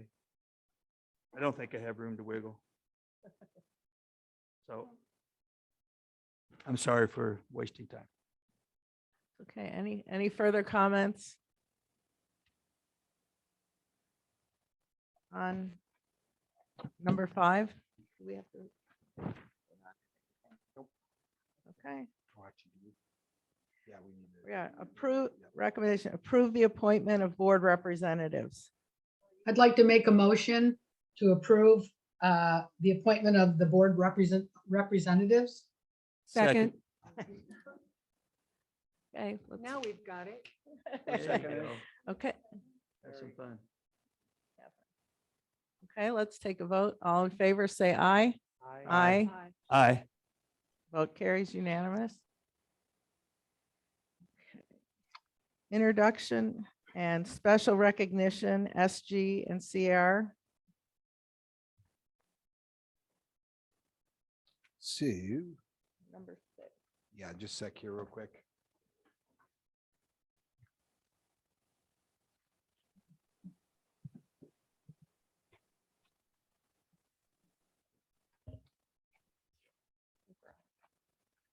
All right, I'm going to defer to, we don't have any action on this one.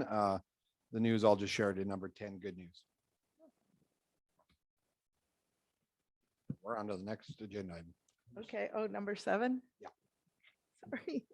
Nevada Association of School Boards report. Heather Jackson.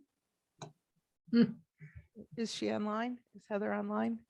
No, that was when she was on the board that she Okay, would report. She's no longer right. going to be doing that. That would Actually, be. Heather is online. I don't know that if she has a report from the last month. Okay. Can you bring Heather on to see if she does have any report? We were probably putting her totally on the spot. Jack? Okay. So you just need to unmute Heather. Okay. She is if she's not. Okay. Nice. All right, we'll move on. Move on. Number 8, board reports, SGG, CNR, information and discussion, brief updates from the board regarding district activities. So this is the one where we go around and you all get to tell us what you've been doing. We can do for the like month. a roll call. Just go. Linda, why don't you start first? Actually, I was not prepared to speak on this. I'm sorry. I don't have my calendar in front of me to tell you. I know I've been doing things, but I have to think about it. If I think of something, I'll let you know. Sorry. Thank you. Trustee Magnata. Trustee Dickerson. I don't have anything quite yet. Yeah, you do. What'd you do this morning? Oh, that's right. Okay. I did my first expulsion hearing and it was difficult, but I can see that they're all quite different. This young man certainly was, Whoops, we'll just maybe leave it at the expulsion. all right. The expulsion. I don't know. I have a heart for him. My bad. Yeah, they're all- Trustee Kangas. Okay, I went to the winter concert at Carson Valley Middle School, and I gotta tell you, that's great talent. The choir and the band were fantastic. And they held right to the minute of the allotted time for their program. And I too did some expulsion hearings last week. Well, I too did the expulsion hearings and I spent a whole day at Douglas High School about two weeks before vacation. It was a wonderful day. I saw amazing teaching, amazing students, and I keep bugging the principal because I'm waiting for they're going to have a little lamb in the agriculture department, and I can't wait to see the lamb. But I was very impressed, especially by the welding, the auto shop, the kitchen, the math teachers, the language arts teachers. I could keep going. It was great. I also was at Pawalu and was very impressed by the teaching going on in the classrooms. I love the different heights of the desks that the kids could kind of pick where they sat. And I seemed very calm in the classroom. Everybody was engaged. And since I spent most of 26 years in middle school, 6 in high school, I was pleasantly enjoying the middle school where all the kids were engaged. It was a very nice day too. And Trustee Engelkirk, Nothing to report. Trustee Burns. Expulsion. Yeah. I have to say that watching the whole proceedings from Principal Rex, thank you, from him and the others that presented the information. I felt it was very professional, courteous to those that came, parents along with the child that we were talking with. Those are tough things. It is tough to do. And it's hard.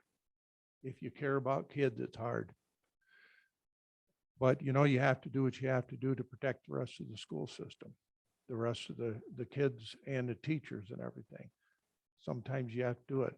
But I appreciate Mr. Lewis's ability to be able to say we can give them something of a choice and see what they do with it. If they turn it around and can do it, that's what we really want. But we did what we had to do. But expulsions, I just prefer never to see another one. Correspondence, Mr. Lewis.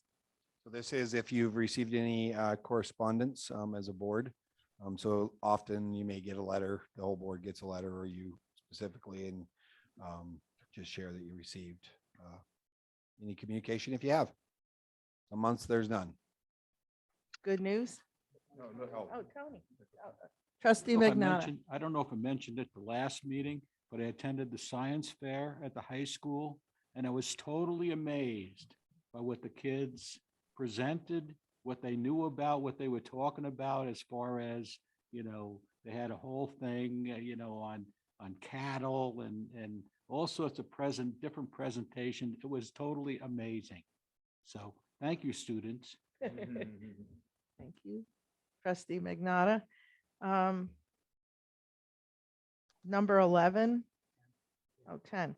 Oh, good news. Each month, board president will share good news, which may include recognizing employees, students, and or groups.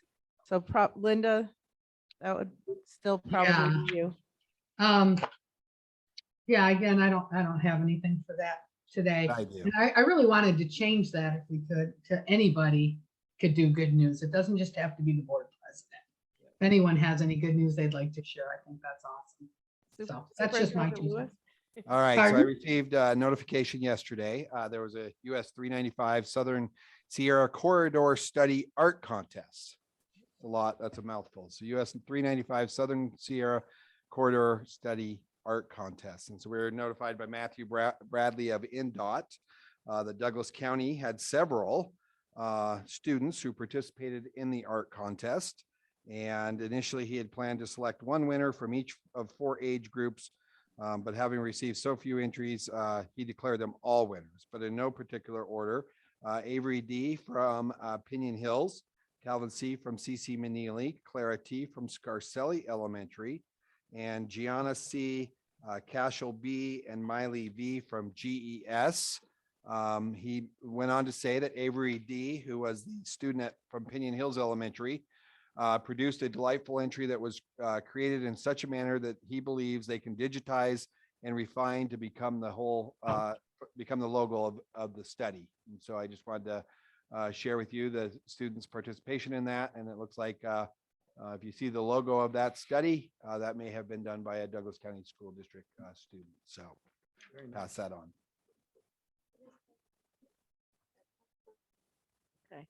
So we're going to pause now for public comment. Any comments that have nothing to do with the tonight's agenda? If So people would, there's a blurb under number 17. If you want to read that, that's helpful. Comments from the public are invited at this time on topics not specifically addressed elsewhere in the agenda. A sign-up sheet is provided and individuals who wish to address the board are asked to indicate their desire to speak and the topic about which they will speak. Individuals wishing to address the board at this time will be limited to 3 minutes. The board is precluded from acting on items raised during public comment that are not already on the agenda. So I happen to be in charge of the timing. So on, at 2.5 minutes, I'll raise the. Actually, yep. you hand off duties. Oh. Please hand that down to Dave. Sorry. Thank you.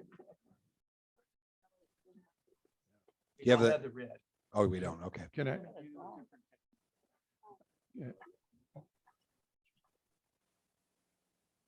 5, 4, 3, 2, 1. I just want to make comment. Trustee Burns? I'm going to do something a little different because the cards there, you hold them up and if you're reading what you're reading, you can't try to catch the cards and you don't know when the time is up. I got this nice little bell. And so at 2 minutes, 2.5 minutes, you'll hear a little, just keep on going. And if you go 3 minutes, you'll hear it again. Is that good? All right. Thank you. Started. Devere Henderson. First of all, I want to thank the members of the board. You mentioned that you've been here a long time. Thank you for your service, and just your comment. That's the way we've done it. That's well taken. But what got me really interested and involved in this recent campaign was looking at results. And the results are that the performance of our students has steadily declined. And we can't pin the tail on any one donkey here, but the results indicated that we have to have a change. And it's got to be a significant change. And I think that the people in this county recognize that. So I want to thank then the people that did run a successful campaign, campaigning on what's good for our students and how are we going to better prepare our students for their lives. And I taught mathematics at the Air Force Academy, and I was devoted to helping those cadets be the best officers that they could possibly become. And what I'm hoping that we're going to see from this school board is helping our students become the best citizens of the United States of America that they can possibly become in contributing to our society and its progress. We have one flag, the United States of America flag, and another Nevada flag. There is no place in this county, let alone the rest of the United States, for us to be flying anything but the red, white, and blue. And so all of this other special interest group stuff has got to come down yesterday. And I'm going to ask that the one thing I'm asking this board to do is to make some sort of a resolution that says that we're not going to have this nonsense in the schools. We're going to support and defend the Constitution of the United States and uphold the law, which is what I swore I do when I graduated from the Air Force Academy. And I don't mean to boast, but I devoted my life to this country. And I am pained to watch the intense effort to destroy what we have built for 200 and 300 years, 1620 Plymouth Rock, whenever it was. So I want to thank you all for what you do and hoping that we can move in a new direction that results in better results for our students and so that they are competitive on the national exams. I expect us to see SAT scores that are going to be going way up instead of trending down. So thank you all for your efforts and what you do for our community. Our kids are the future of this country. Thank you. Thank you, Mr. Henderson. Thank you.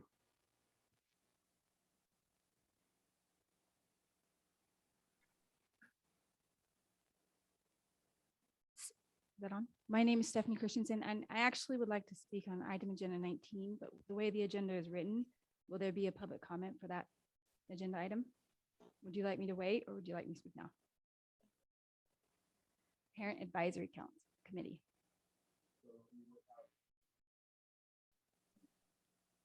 You would have an opportunity to talk on that agenda item Okay. at that Okay. time. Thanks.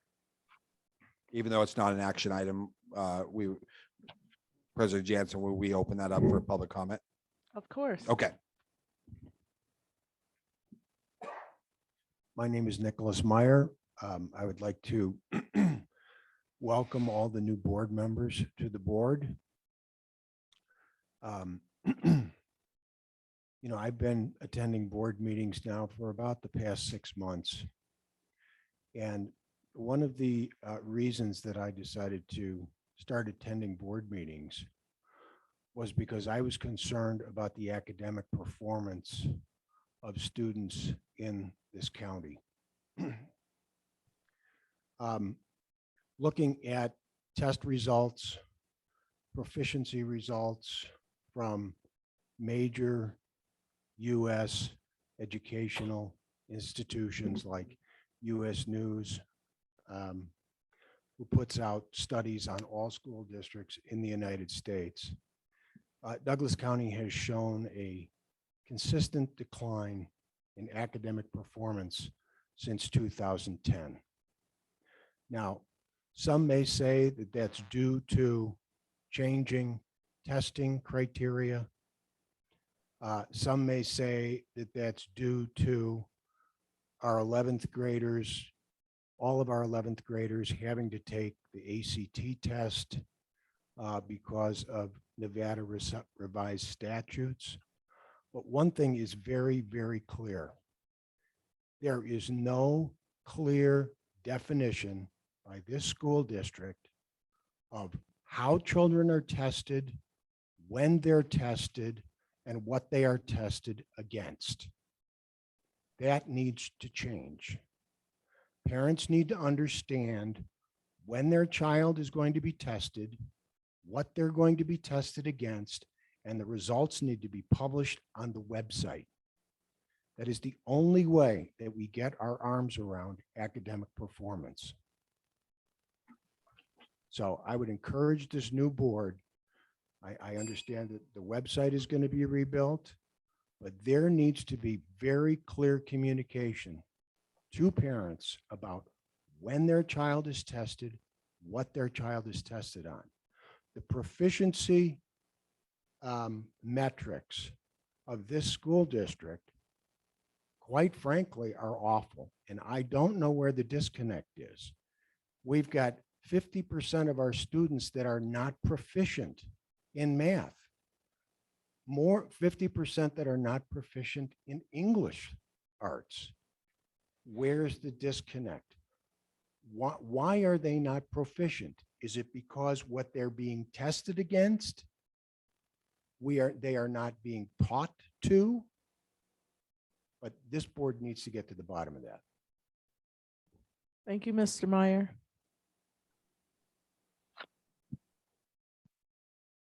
Okay. Christensen again, and I do want to talk about testing because I'm hearing all these testing comments, and I am serving on several parent advisory boards, both at the elementary and the middle school. And testing is a very big topic in these meetings. They've seen a huge decline after 2020, just huge drop. Okay? Also, these kids are tested a lot. They have to take MAP testing 3 times a year. They take the SBAC. These tests have no bearing on the grade. Even my own children, which are highly successful children with good grades, they do not care about these tests. They just fill in the blanks. One of my daughters told me I was horrified that my daughter would do that. They don't care. Does not affect them. And they have to take these tests. They're hours long, multiple days during the week. I don't blame them. I don't know who requires the tests. I don't know if it's county. Is it all the state that requires them to do the MAPS and the SBAC? I know the SBAC is not a beloved test by the teachers. It doesn't help them at all because the results don't come till the fall. But it's not, for everybody here, it's not the teachers that aren't trying. It's not. They're doing a very good job. But motivating of these students, that's where you have to do it. And that's when we're trying to figure out on these parent advisory boards. So things are happening when we are trying, but how do you motivate a 13-year-old? It's difficult. So anyway, that's it. Thank you very much, Ms. Christensen. Any other public comment? We do have one online. Thank you.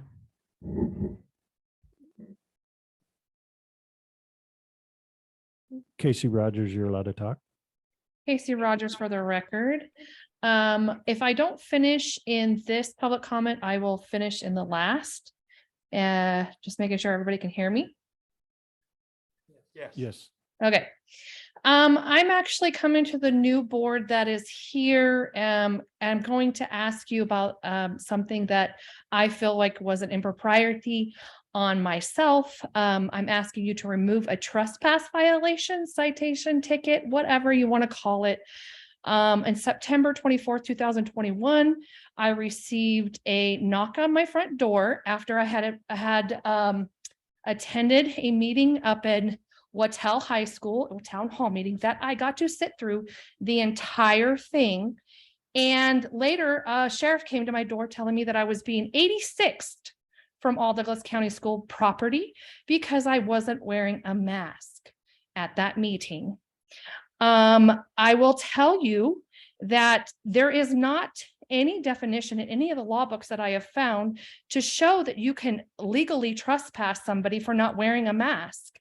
And so and also the masks have been proven not to be of any help. Even your Fauci, those that follow him as their God, stated that it doesn't work. So I'm coming to you and ask you to consider having that violation of trespass removed for myself and anybody else who was illegally trespassed for not wearing a mask.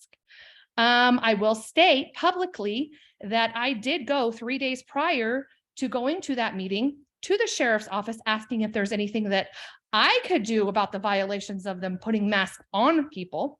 And they told me that Sheriff Coverly was not doing anything about masks. And then 3 days later, I happened to go to this meeting and the next day getting trespassed for a mask.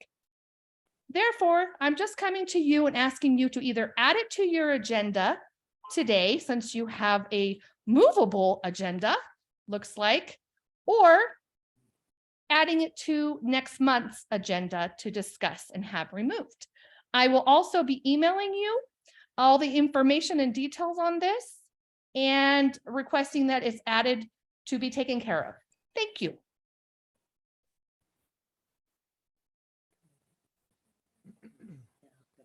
Okay, we had. Thank you, Ms. Rogers. Anyone else?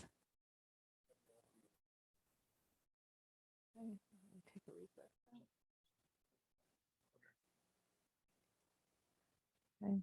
Number 11, maintenance.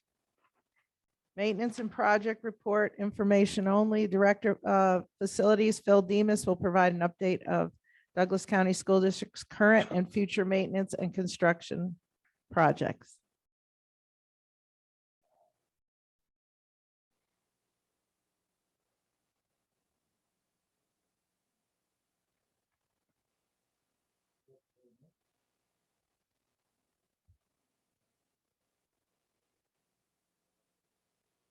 Okay, the biggest thing we worked on this week was dealing with the biggest storm in 30 years.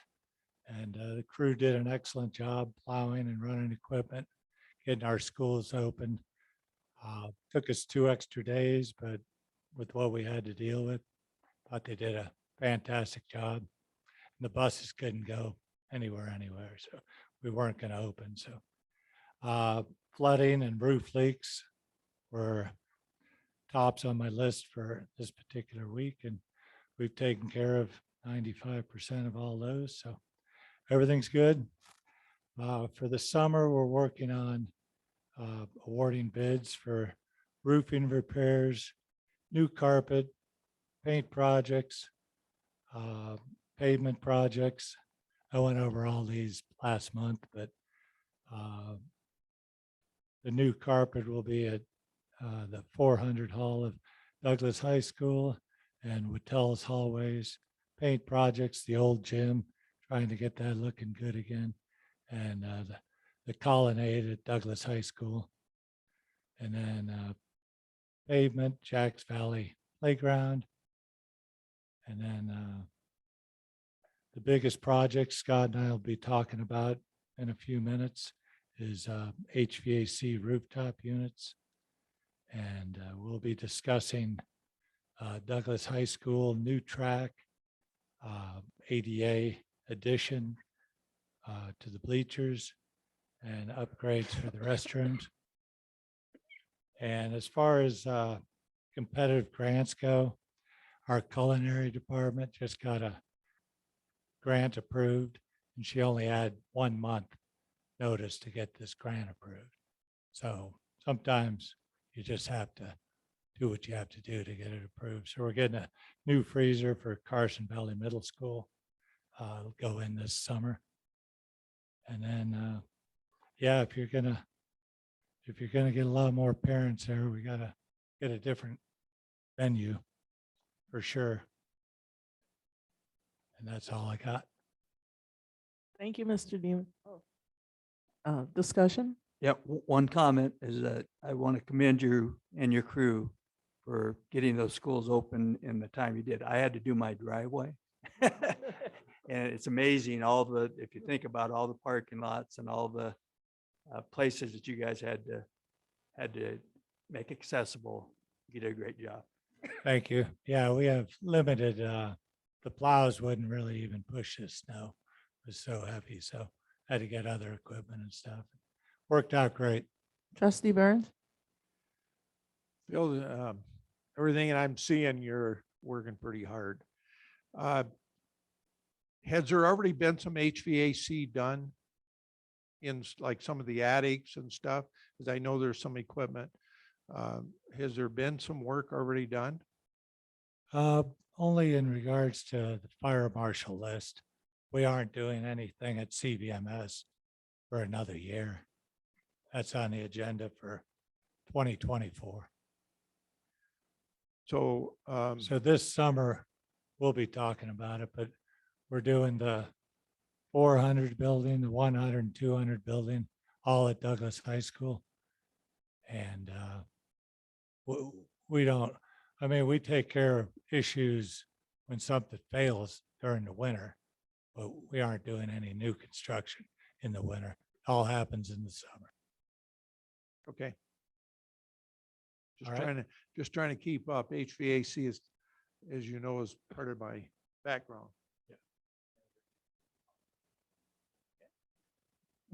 I do, just for Thank you. the record, President Jansen, we have many unsung heroes in our school district, and the task of, I don't think people realize how many school sites we have and how much concrete we have to clear. And Phil, as the leader of the facilities, is responsive. He's proactive.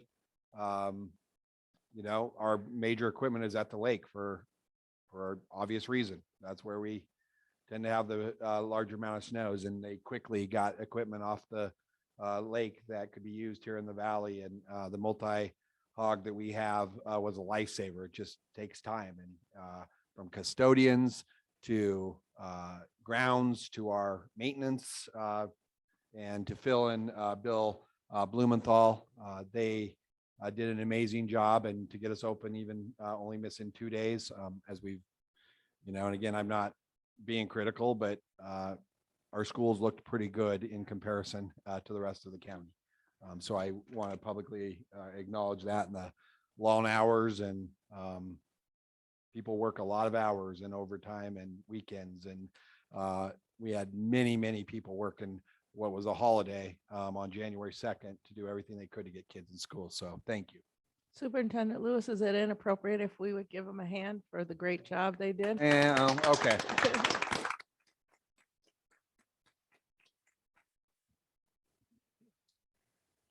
So I guess I said many, and the other group I really want to commend is our bus drivers. And it's there is definitely a notion that I lay in bed and make a call of whether we're going to be in school or not. We have people boots on the ground. We don't make any decision, whether it's the lake or the valley, without driving. And it's a crapshoot. Last Wednesday we called school at the lake and the storm fizzled and we looked, why did we do that? And we get complaints that, we live in Tahoe. We know there's snow and we can drive in it. Don't cancel school. Today, we didn't cancel school. It never stopped snowing up there. And so now Mr. Lewis is an idiot for making people drive. And so it's just, but for you as new board members, Mark Rhodes, our Director of Transportation, he wakes me up most mornings with a phone call from the top of Kingsbury. He's driven the roads. He's given me his input. We listen, we get input from bus drivers. And so those decisions are never taken lightly. I wish I had a magic ball. I think most of the time we get it right. Sometimes we don't. But it's not because we're haphazard with our kids' safety or our staff safety. You just can't predict it. And this last 2 weeks, and I think we have a few more days out in front of us, we do the best that we can with the, but again, our bus drivers, they drive in some amazing weather and this valley, we can get hammered in Johnson Lane and nothing in town, or TRE is, so it really is a crapshoot, but they do amazing work and they get our kids to school each and every day. And I want to publicly acknowledge them as well. So. Superintendent Lewis, I think you're doing a better job than the Weather Channel. I want to make a comment on that. I'm from Minnesota. Probably everybody knows that. So it's really bad. My son would get up in the morning and go, I said, what's wrong? He goes, I'm really mad. I said, what are you mad about? Those darn country kids, they always get off. I got to go to school. Number 12, superintendent report. Superintendent Lewis, could I interrupt here just for a second? I know we have a parent in our audience that's here to speak on item number 19. And I'm wondering, since we have a flexible agenda, instead of having her sit any longer, if we could move forward to item 19 and maybe take care of that so that she doesn't have to continue to sit through everything else. That's just a suggestion. Do we need to vote on that, or can I just say? Ms. Christensen, you got the floor. No, we have to do the item first. It as a board and then Okay. we'll give you the floor. I have no problem whatsoever with moving up agenda item number 19. So again, I think everyone here on our board was at least in attendance last meeting. And so this was an item that came forward in our last meeting in terms of developing a parent advisory committee. One thing I expressed last week, and I will express again, is that we have a parent advisory committee already. I am a little hesitant on creating a committee of which my staff has to, it becomes public meetings and we have to post meetings. And so on behalf of my staff, I'm a little leery of creating another committee.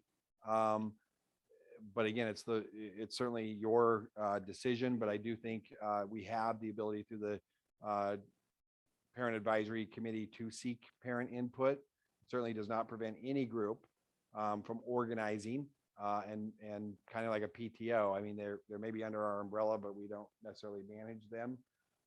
They would have the ability to organize and certainly give you input based on that group's preference. But I'd like you to just take that into consideration in regards to staff moving forward. I would like to just clarify what we're talking about here. Are we talking about having a parent representative on the board? Or are we just talking about having parents that can meet on their own and then discuss items with us during a board meeting, or just other times through correspondence? I think the latter. It's not a parent on the board.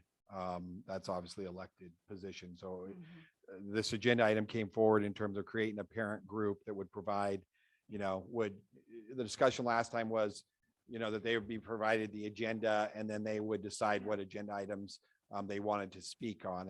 And again, I think an easy fix to this, although I sit here today and I didn't do it, so shame on me. But in terms of communicating with parents better, sending out the agenda, when the agenda goes public, that we would take that additional step and send it out to parents so they're more informed of what you're going to be talking about and where they may want to provide input.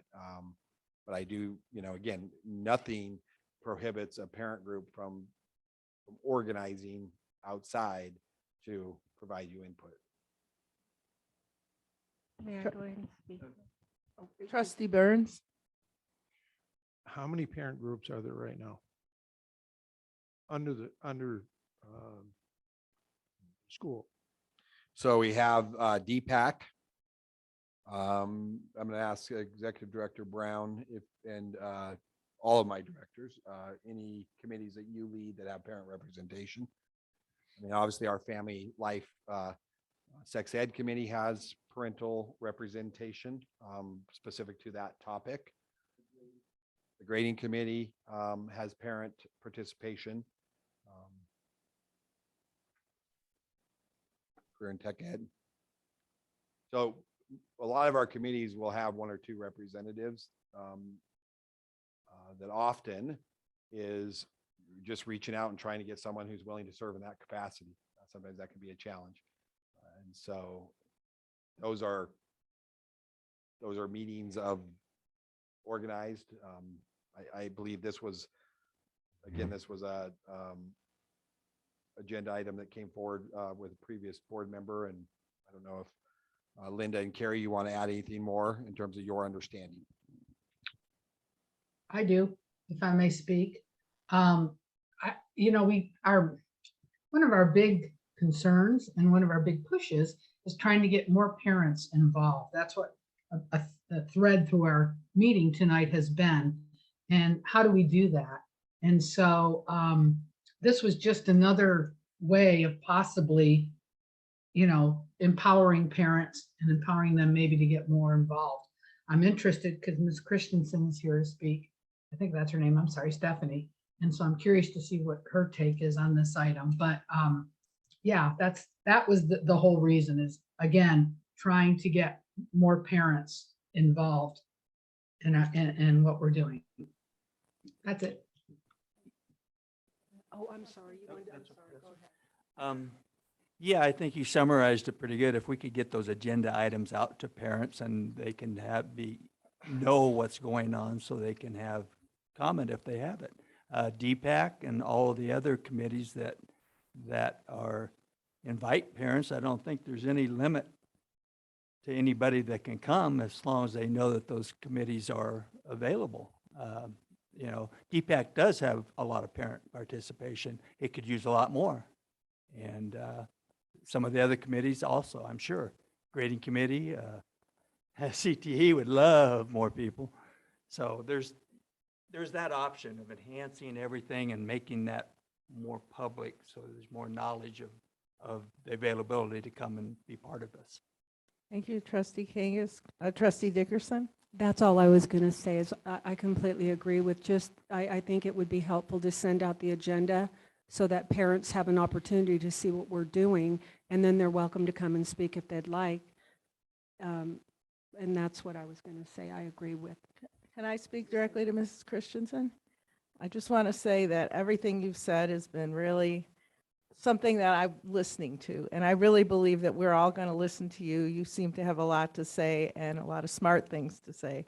So, yeah, I think that giving the agenda, just as Superintendent Lewis said, is a great start, and let's see how it goes. Let's see how things develop. There are a lot of opportunities for parents to be involved, and there haven't been many parents here. So thank you so much, all the parents that are here. Thank you for being here.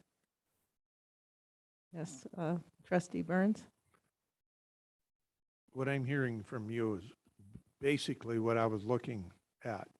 In my mind, we have all these different groups, and we keep adding, and it seems to keep thinning those. You're doing, to me, you would do more harm to the existing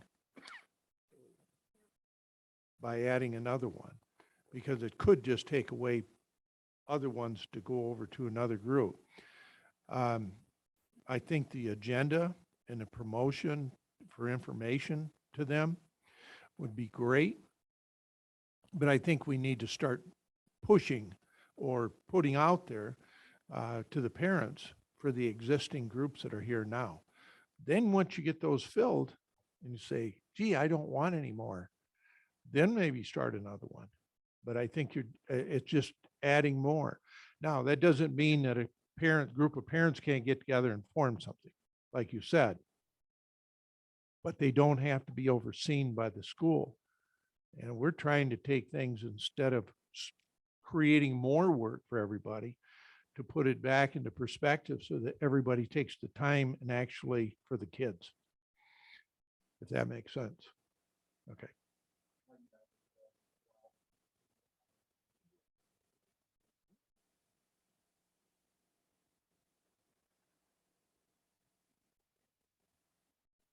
Right, so, okay, I also, first, I just want to say my name is Stephanie Christensen and I welcome the new board members. I'm excited to work with you and do great things for our kids. I have 5 kids in the district: kindergarten, 3rd grade at CC McNeely, 6th and 8th at Powaloo, and 10th at Douglas High School. I'm very involved and I'm very impressed with all the teachers and the staff. I've always have been. I see great things, and I do serve on some of those committees like DPAC. And that's a great committee, and I love going to those meetings. They're once a month, but they have a set topic. It's not like they're talking about the things on your agenda items. It'll be, this night we'll talk about disciplinary activities or actions. This night we'll talk about public safety, or we'll talk about you. There you go, right? And it's so educational for parents, and I love it.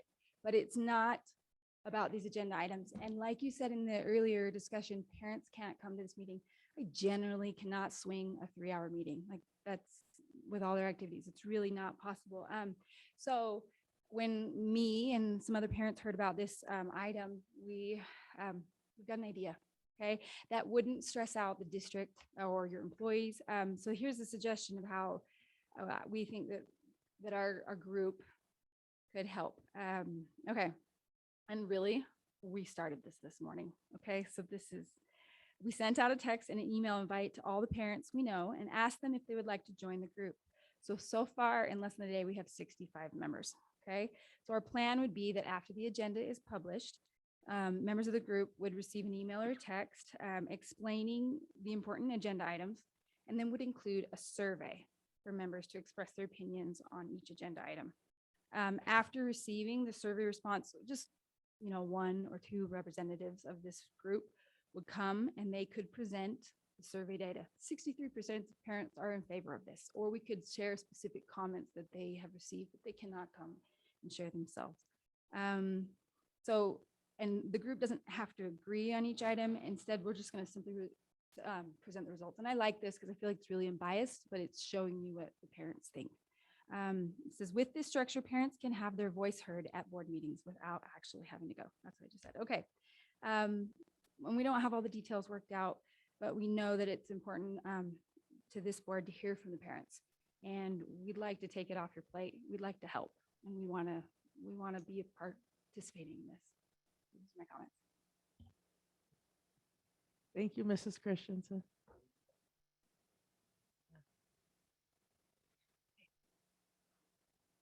I love that a lot. That is wonderful. Thank you. I think it's great. How is it going to look? So you're going to have a few parents come and just a public comment, or when things come up, they Public come comment speak? or on the item. Consent An items? They could Yes. make a public comment. And I have a thought on how we might do that. Is we have all these agenda items, we could just have an open agenda number.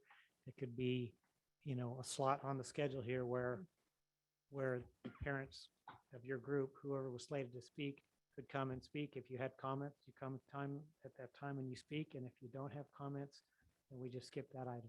that would be very helpful to not sit the whole time. Trustee Burns? We do not have short board meetings, and I don't expect that to change. Here's my concern is if we do that with one group, every one of these that spoke out here that they're involved in a group, then we have to open it up and allow them to do the same What thing. groups? How many different? The DPAC and the, ZPAC, Mr. I'm- Brown has one. any parent is welcome to join this. I mean, you Yeah. could send this to every parent in the district if you want. I understand that, but if we permit sit here and comment on an agenda item, now we can take that comment, but to sit here and we give you so many minutes to do that, now we've got to allow every one of them that want to come in and talk about what they're doing. I think that would and- be, I mean, it would be good to hear from anybody that wants to speak. I agree with that, but to be here in a board meeting for that could pile on quite a bit. We just don't know the limit of that. And just cautionary, with the open meeting law, as you'll learn as new board members, that's the biggest sticky wicket for these meetings, and anything that's on the agenda has to be specifically agendized. So we would need to know exactly what's being discussed to be able to provide notice to the public at large on that agenda item. I think we're fine with any group that wants to form and they want to submit things to us, the superintendent or the board. We're welcome to that. I'm just looking at the structure of it is all. But that's one of the motivations, one of the drives that we actually ran on, the three of us, was parent involvement, parent input and everything. And we definitely do not want to stifle that. I'm just not sure to build that into a board meeting. On top of, we wind up getting, and it could be another half a dozen groups, we don't know. And can we tell them no? You tell them no. Yeah. No, but I would love, I want to hear from the parents. And so have agendas sent to us. I'm totally open to that, to see it. So Stephanie, can I clarify just a couple things? So when the agenda came out, we talked about sending it all out to all parents. You talked about a survey. Mhm. Who would create, would the It would district have to create be that? one of us, or unless. Or the I parent mean, group? I wouldn't want to create more work for the district. I mean, one of the parents could do it. I don't want to be biased in it at all. That is the concern. It's got to be completely unbiased in the way the survey is written. So. So, Ms. Renner, if a group forms outside of the purview of the district or the board, and they conduct a survey on agenda items, getting parent input, at what point, how could they communicate that to the board? I mean, obviously, they could send it in email to all the board prior to a meeting. That would be the best way. They will come into a meeting with information of how parents feel. Okay.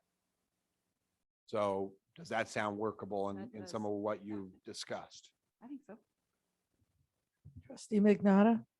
Yeah, this has always been in the back of my mind for quite a while, since I've been on the board, almost 2 years.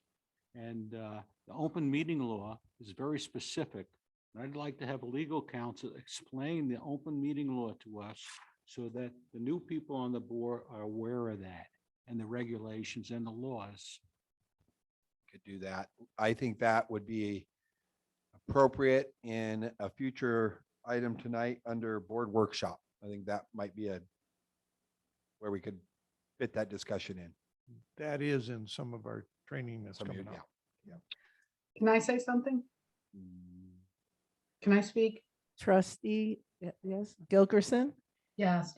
Is it possible that we can provide before the meetings or maybe a public comment at the beginning of each meeting so they can speak on items instead of on the agenda before, you know what I mean? Just to do a general, so when they come in, the first thing, we don't have to have public comment at 5:30. A lot of people come in or a lot of organizations have public comment in the very beginning that they can talk about anything. And so I'm just wondering if that's the way to get around that, when something's on an agenda. So the public comment portion of the meeting is on items that are not on the agenda. I'm not sure if I'm hearing what she's saying correctly, but that's different than allowing public comment at the beginning for agenda items that are agendized for that particular meeting. So before so I'm just looking at some things here, but if they speak at the beginning of the meeting, then before any items have been heard yet, is that a? Superintendent Lewis? So I was going to say, Nevada State Board of Education, that's how public comment works. So different bodies do public comment differently. Some just have everyone speak at the very beginning of the meeting, and then they don't open it up to public comment at the point of the motion. I am very leery to say the way we've always done it, but the way we've always done it is we've allowed people to speak at the motion. I think that has more effect in terms of people can speak to the discussion of all of you, and sometimes that's hard when you've already given your public comment prior to the issue. And so it's really up to the board how you fancy having public comment. I mean, that's the way we've done it in the past, but doesn't mean, and if you decide to change your meeting times, then it might be more appropriate to, obviously, we would probably want to look at public comment and maybe move it to the beginning of the meeting. If we're moving to a later start time, then we don't necessarily need to put it an hour and a half into the meeting. So those are things to think about. Can I make a recommendation? I think we should explore this, definitely the board and Superintendent Lewis and our attorney and any other member of the cabinet that's interested. We should explore this and discuss it and see what we can come up with. Any other discussion? Thank you, Stephanie. Mrs. Buzzy? We have a couple online too that would like to speak to this item. Do we want to go there first since they've had their hand up for a while?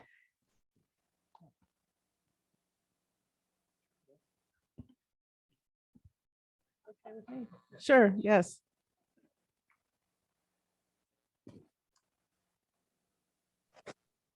Todd, you're unmuted.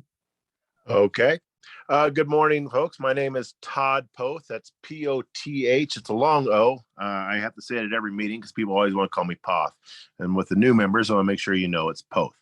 I just want to say that I think the speaker had a great idea with trying to have parent input into the board meetings. You're looking at something that started this morning and you already got 60 plus parents have signed up that want to give you something. Having an unbiased impression of what's going on with the different agenda items is great. And I would encourage the board to try to find a way to make this work so that they could get more input from all types of parents. I have 3 kids in the school, pre-K, kindergarten, and 3rd grader. I've been coming to board meetings now for close to 2 to 3 years, mostly online, and I've seen what's going on. But I think it's great to have any sort of parental input into this. Thank you. Thank you, Mr. Poth. Next. Poth. Poth. Sorry. Anybody else online? Next is Casey Rogers. Casey Rogers for the record. I don't like this at all for two reasons. I remember President Gilkerson at the time saying that other parents couldn't speak for other parents. So they couldn't come in and say something that had to do with somebody else. It had to be from that person prior. And there was like all these legalities and all this stuff with your guys' Robert's rules or whatever that prevented that kind of communication. So it was basically you come in, you had the privilege to speak on whatever you wanted to speak on, but you couldn't speak for somebody else. You can't say I'm speaking for this person and that person and have 3 extra minutes every time. That is how I'm going to explain it. So so that you can extend your time. So if you have an advisory parental thing for one, and for 2, I don't remember ever receiving any survey. So who are these 60 plus parents? Because there's 5,300 and something students in this school district, correct? So if there's that many students and only 60 of them are involved, that could get very biased. And so if you're not having it to the capability of people coming and speaking on their own behalf and saying, my friend Susie agrees with me about everything, you're not getting that perspective. You're just getting somebody come in and say, hey, I took the consensus with the 60. I totally don't agree with that at all. And surveys could be very biased. You can ask any kind of question and make it very biased. So let's just keep those things in mind. Thanks. Thank you, Ms. Rogers. Anybody else? Mrs. Muzzy? Yes, Jan Muzzy for the record. I like the idea of having more parents engaged in what's going on in the county school district. I'm not sure if this is possible, so I want to just bring this up. You may have to discuss it with legal counsel.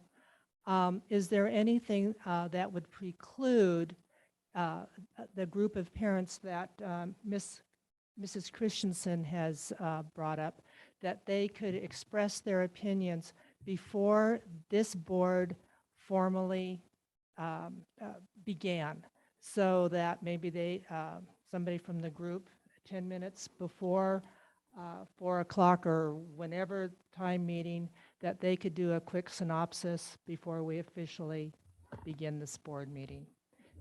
So that way information can be imparted to the trustees, but perhaps there would not be any sort of confusion as to if this is a formal parent group. But I think it's a great idea to get as many parents involved as possible. Thank you. Thank you, Mrs. Muzzy. So I'll speak to that just briefly. The caution again has to do with the open meeting law. And anytime that the board is assembled together, you are a board.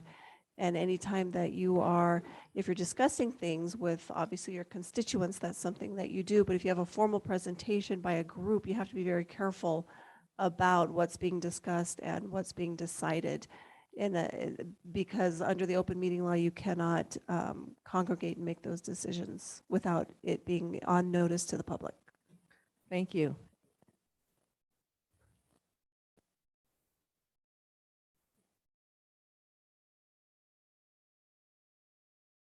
Mr. Meyer?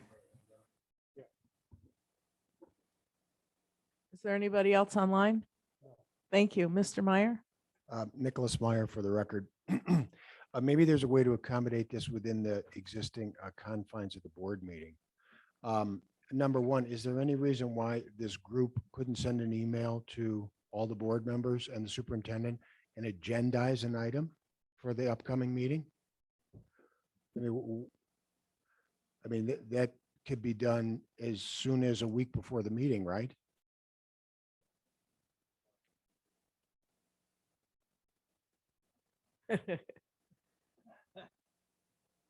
The board does have a process for agendizing items for the next board meeting. And again, it's a situation where the laws do require the board to provide the public with a certain amount of time of notice about what is going to be on the agenda. Right, okay, So- but given the timeframes, they could submit to the board and the board could agendize an item for them, giving them time to present information. Number two, they can certainly speak on any agenda item in terms of public comment. And in terms of general public comment, if they have a presentation that they want to give that's longer than 3 minutes, one person can take the first 3 minutes, another person can take the next 3 minutes, and the next person could take the next 3 minutes. You can present as much data as you want across multiple people who want to present that data in the general public comment area. So I don't see there's any reason why this group can't effectively either agendize or present data that they want to this board. Thank you, Mr. Meyer. Any other comment from the board? Speaking to that, it seems to me that if we have an issue with creating a time slot, and I see that with your thing about, other groups are going to want to have time slots. If we just limit it to, if the parents group that Ms. Christensen's involved in say, they see the agenda that's coming up and they have comments about that agenda, you could come and speak during that agenda's time, and your group, bring enough people to get across the point you want. Maybe 3 minutes is enough, maybe you need more. And that might be just the best way to do it. Then the administration's not taxed with more work, and you guys can come to any meeting and spend as much time as you need to. Well, no, it would be, I mean, if you want to talk to just general items, you would talk during public comment. But if you want to come and talk about a specific agenda item like we're doing here, and you can see we're willing to facilitate and bring that item to the front. If we know there's people that want to talk to a certain item, we can bring it up early so you don't have to stay here for the lovely, glorious meeting time. So I think, maybe we just let it go like that. And I go back to, if they choose to do a survey and they want to provide input to the board, Stephanie, my recommendation would be that, that you could send that to the board members as soon as you've got that compiled, and then you take it for what it's worth to you as board representatives. I hear people worried that it's going to be biased or one way again, you as board members have to filter that out and make that determination on your own. Doesn't prevent people who have different opposing views from also reaching out to you and giving you input on things as well. So, and I think, I do want to speak. She started out with the text went out to people they knew. So the text was never intended to go out to everyone. I think obviously they will at some point solicit, and this seems like a logical thing that the district could help communicate to all parents if they want to be involved, that here's who they can contact and get on the list. So I think we could, if you don't have any aversion to that, we can help communicate that out so all parents are reached.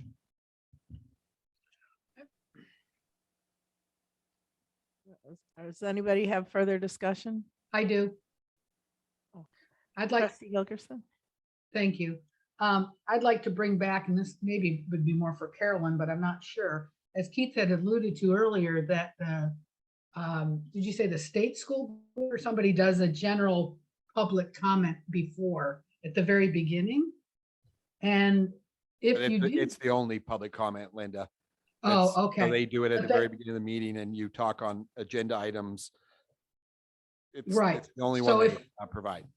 Okay, so anyway, well, we can provide more than one, but I'm just saying that if we provide general public comment at the very beginning of our meetings, the parent, whoever wants to come in and talk on these agenda items and let us know how they're feeling about them. And that way it will help us to know maybe what direction we want to go on some of these things if we hear from parents. So that's my only comment on that. I think that's allowed, that they can do that. Anybody, if there's a general comment, general public comment, anybody can come in and speak to anything on the agenda at the beginning. And it also could move our meetings along as well a little bit too, possibly, if you hear everything in the beginning. It's just a suggestion, because I know they do that. Thank you.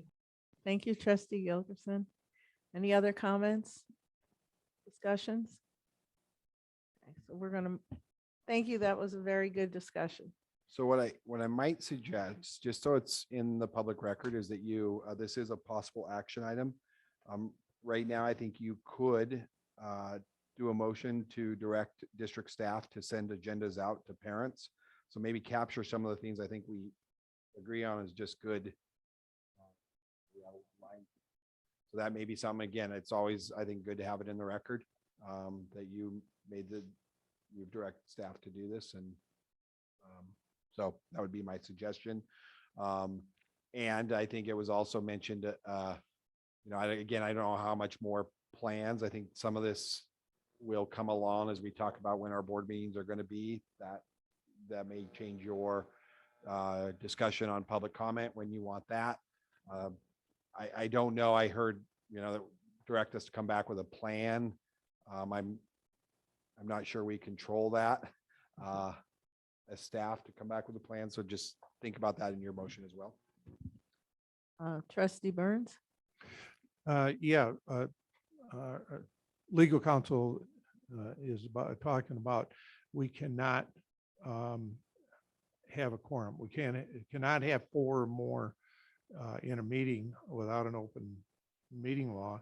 And if I understand that, it has to be published too, correct?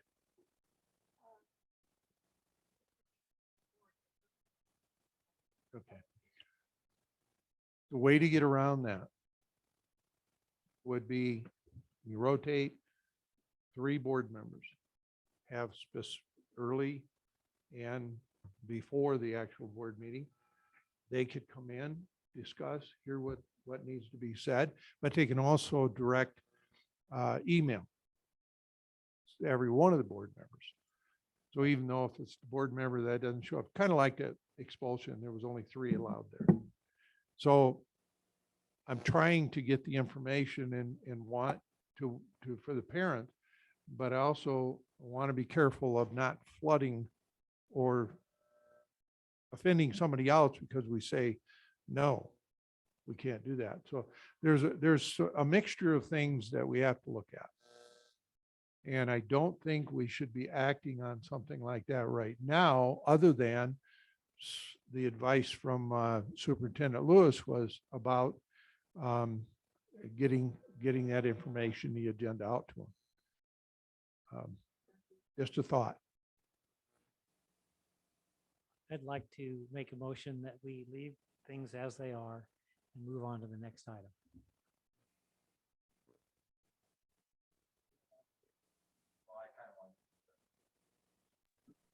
I'd like to make a motion that Yeah. we send the agenda out to all parents in the district. And other than that, we keep to the current schedule at this time. I second that. Any other further discussion? Okay, would you like to, let's take a vote. All in favor? Public Oh, comment. public comment?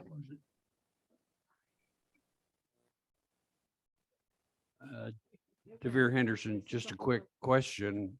Is the board going to have any kind of the superintendent, I believe, said that staff was going to create this message or whatever it is going out. Is the board going to review that before it's sent out, or how is this process going to work? What kind of, I hate to call it supervision, but what kind of vetting is going to be done by the board to take a look at what's being prepared to be sent out to all the parents? Mr. Henderson, I'll be meeting with Superintendent Lewis to set the agenda the week before, so it will be all. Yes. Point. Thank you. Thank you. No, I think what he is saying is I need to be supervised to the message I send to parents by the board is what he just said. And I would hope that as your superintendent, I could be trusted to send a message to all of our parents and not to be supervised by the board. And obviously some of you are parents and will see that message anyways. So. The question is not, it's what the content of the message is. That's all I'm asking. How is the content of the message that's going to be sent vetted? I envision that message would be that there is a group of parents forming who are wanting to provide input to the Board of Trustees. If you have interest in participating with that group, here are the contact informations. That's very vanilla and to the point. Thank you. Perfect. Thank you, Superintendent. Trustee Burns? Yeah. It isn't about trust. It's about, we need to know what's going out because we're the ones going to get contacted if they don't like it. It won't be you. And we want to be able to answer that.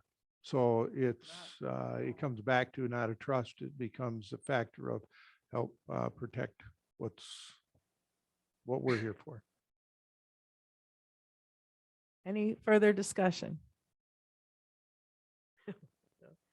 Okay, we are recommendation. It's recommended that the. Okay. Okay, let's vote on the motion to send out the survey or the agenda to the parents and keep everything else the same. Okay, all in favor? Say aye. Hey, Aye. It's recommended that the board award the bid for the Douglas High School HVAC program project to Mount Rose Heating and Air Conditioning in the amount of $2,884,000 as recommended by the Director of the Facilities, Phil Demus, and Project Manager Scott McCullough. Thank you, President Jansen. Scott McCullough, Douglas County, members of the board. Tonight we bring before you the DHS HVAC project. Now, the scope of this project is really to finish DHS HVAC. We've been working on it for the last multiple years. This project has been in the capital improvement plan for the last 3 years, and this is the year that we execute it. When we formulated the scope for the work, budget was set approximately 1.2 million.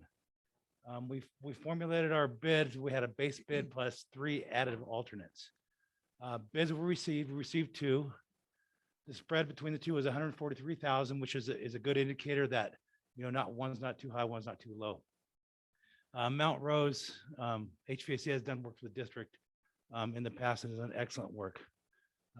They've been a Northern Nevada HVAC contractor for over 40 years. In fact, I believe they were the HVAC contractor on Paul Live Construction way back when. They do great work and they're great to work with. And even the second bid, the contractor has done projects for the districts the last 2 years. So we know both bids were really solid. When we open the bids, we read the base bid plus added alternates. You bet. So when we bid the work, if we bid it all as one lump sum and is greater than funding, we have to reject the entire bid. What we do is break it up into portions. So we know we have an amount that we could cover with current funding. So what we did was we had 1.2 million in budget. So we created a base bid that we knew would not exceed 1.2 million. The other additive alternates were prioritized, what still needs to be done at a later time. It's just make sure that we can award a bid for something, in this project. When we opened bids, the total of the 4 was the 2,084,000 that we have presented for consideration. The differences in the funding is the ESSER grant that Phil and Mark applied for got added $800,000 to the project. So this amount added to our budget allows us to complete the work at DHS. So the consideration for the contract 2084 is before you for approval. The scope of the work is the 400 building, equipment. Pretty much everything in this project is like for like equipment replacement. There's no duct modification, no VAV, CAV control issues. It's purely replacing equipment that's been sitting on top of the roofs for the last 25 years that Phil's been nursing along with his staff to replace it for the next 25 to 30 years. All 400 HVAC equipment on the roof will be replaced. There's rooftop units on the 200, 100 building that will be replaced. There's a giant 50-ton air conditioner on top of the commons that will be replaced. And there will also be 3 makeup air units, which serve the locker rooms. When you exhaust air, you need to replace it, and replacing that air needs to be conditioned. So these makeup air units will provide either proper cool or heat into those spaces that will be replaced also. We do it this early in the year for 2 reasons. It's the best time to bid work early in the year, so we get contractors that still aren't booked out for the summer work, and it gives us plenty of time for procurement. That has been a challenge in the last couple of years, getting equipment, on time to install. Again, our season for work on this campus is pretty much June to August. So everything needs to be really prepared and ready to go, to perform it, execute that work, in July and complete it by when school's back in session. With that, I'm available for questions. Trustee Burns? I got 2 things. One is you said down you're not going to change controls. They're going to be just updated. We're still in the Allerton BCS system, but the new controllers will be in each new unit. So the main frame of the control system remains the same. So, but we're just upgrading the controller at each unit, not a system overhaul. Okay, because that equipment is how old? 20 25? 25 years, right? And you're saying that the existing controls are going to work with that new equipment? Yes, they put new modules in there and it will then talk to the existing control system. Okay, you're not going to lose efficiency over that. Well, we're going to increase efficiency just because the modern equipment compared to 25-year-old equipment. Yeah, I So- understand the equipment, but controls had a lot to do with that. Yeah, we will not lose any ability in controls with the way it's designed right now. And again, we've been doing the HVAC projects for, I think this is our 4th year with Sierra Engineering, who's a design firm out of Reno that does our work, who's done, the evaluation of every school, helps us with recommendations, what to replace. And we've had success, in the last 4 years in Jacks Valley, in CC, and a couple other campuses where we've done the exact same thing. And it's worked out without issue. I'm still concerned with the controls on the old, if you're using old controls for the new system. The other thing is, the second thing I've got question on is, you're using a makeup air system, but are you using any energy recovery ventilation system in that instead of just dumping cold air or warm air out and cold air in? No, the 3 makeup air units for locker rooms do not have any heat recovery integrated into those systems. And that was by recommendation from the mechanical engineer. Yeah, I'm not a big fan of, These guys have been great for us. I mean, I'm just telling you, a lot of them. but until you really, until we sit down and go through these, to judge a plans without looking at them, I think it's short-sighted. So if you'd like to go, they're available on the website, which is great about all our projects. On the district website, we have all our documents, plans, specifications, and all our bid documents. So if you ever have a question about anything that we're bidding or want to see the plans, they're always available on the website. Okay, I'm just voicing my opinion. I think they don't concentrate on efficiency. They really don't, because most engineers out there will not put HRVs or ERVs in there. And that is a huge transfer of energy. You're talking 80%. Right. And I know we've done HRVs on previous projects. They also do work for the county where they had ERVs and HRVs on projects. So it's not that they don't do it as a blanket statement, because there are projects that I've managed that they do it on. Okay, so I can get an energy report. Absolutely. I can get a projected energy report on that new equipment. Absolutely. Right. By code, as part of their permit submittal, they're required to do the energy compliance. So that's part of the permit submittal that's already prepared and ready to go. So that is not listed on the website, but you can, that is absolutely a record that you could have and see. I'd like to get a report. Okay, we'll make sure we get that to you. Thank you. Any other comments, discussion?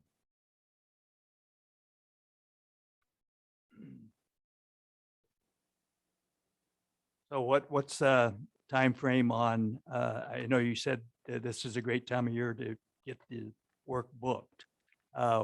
Is there a deadline? Well, it depends what action you take tonight, Trustee Gaines. But again, we'll award the contract and will be executed within the week. The submittals are already being prepared for review for procurement of the material. So again, once school's out, we'll plan on getting right onto the project and then get it completed by school start in August. Okay. Can I speak? I'd like to make a recommendation that the board award the bid for the Douglas High School HVAC system improvement project at Mount Rose Heating and Air Conditioning, amount of $2,084,000, as recommended by Director of Facilities Bill Demas and Project Manager Scott McCoy. Second. Any further discussion? Any more comment? Let me go to the public comment. No. Public comment? Okay, let's take a vote. All in favor, say aye. Aye. Aye.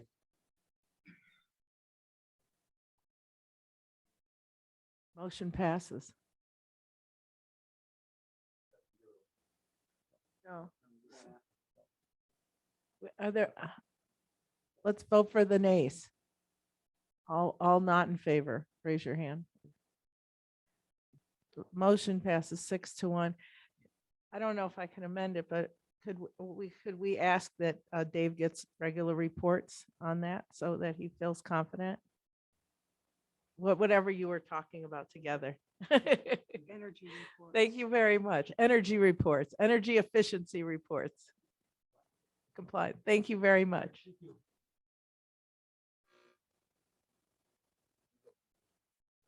Yes, sir.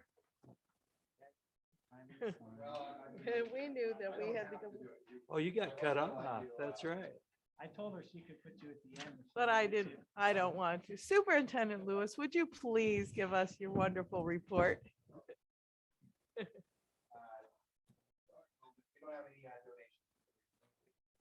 Donations to report for the month. DCSD enrollment counts through January report an enrollment of 5,334, which is 18 below where we were during November and 41 down from where we were in December of 21.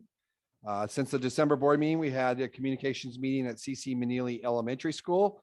We will begin at the end of this month, our second round of meetings. We try to get to every school and department at least twice a year for open communication. So we'll be starting our second round out here at the airport facility.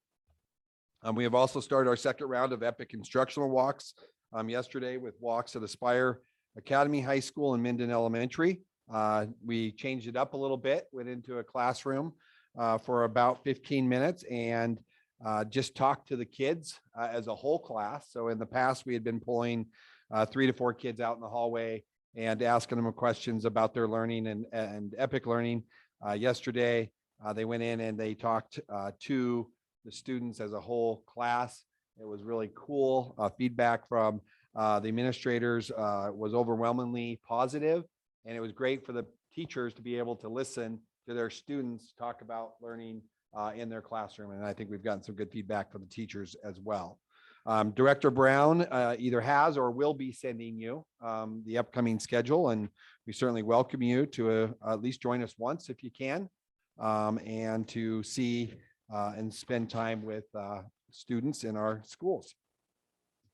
Douglas County School District hosted a second mental health series event last night in conjunction with parentguidance.org. The topic for the event was supporting your child's mental health. I haven't received exact report exactly of participation as of today, but I envision I'll get that by the end of the week. Our next mental health series event will be on Tuesday, February 7th, with the topic will be bullying, stop the cycle. As I reported last month, I attended our monthly NAS meeting last week in Carson City. For those of you new to the board, NAS is the Nevada Association of School Superintendents. We were fortunate to have Governor Lombardo as our special guest. While this was the first time I've had the fortune to meet the governor, I left very impressed with how engaged he was with all of us, and definitely left feeling that he will be a governor of action, and also that he's going to rely on the state superintendents to help guide him in the educational arena. He's very open that education is not his expertise, and so it's nice to have a governor that's willing to listen to those of us that do this work on a daily basis.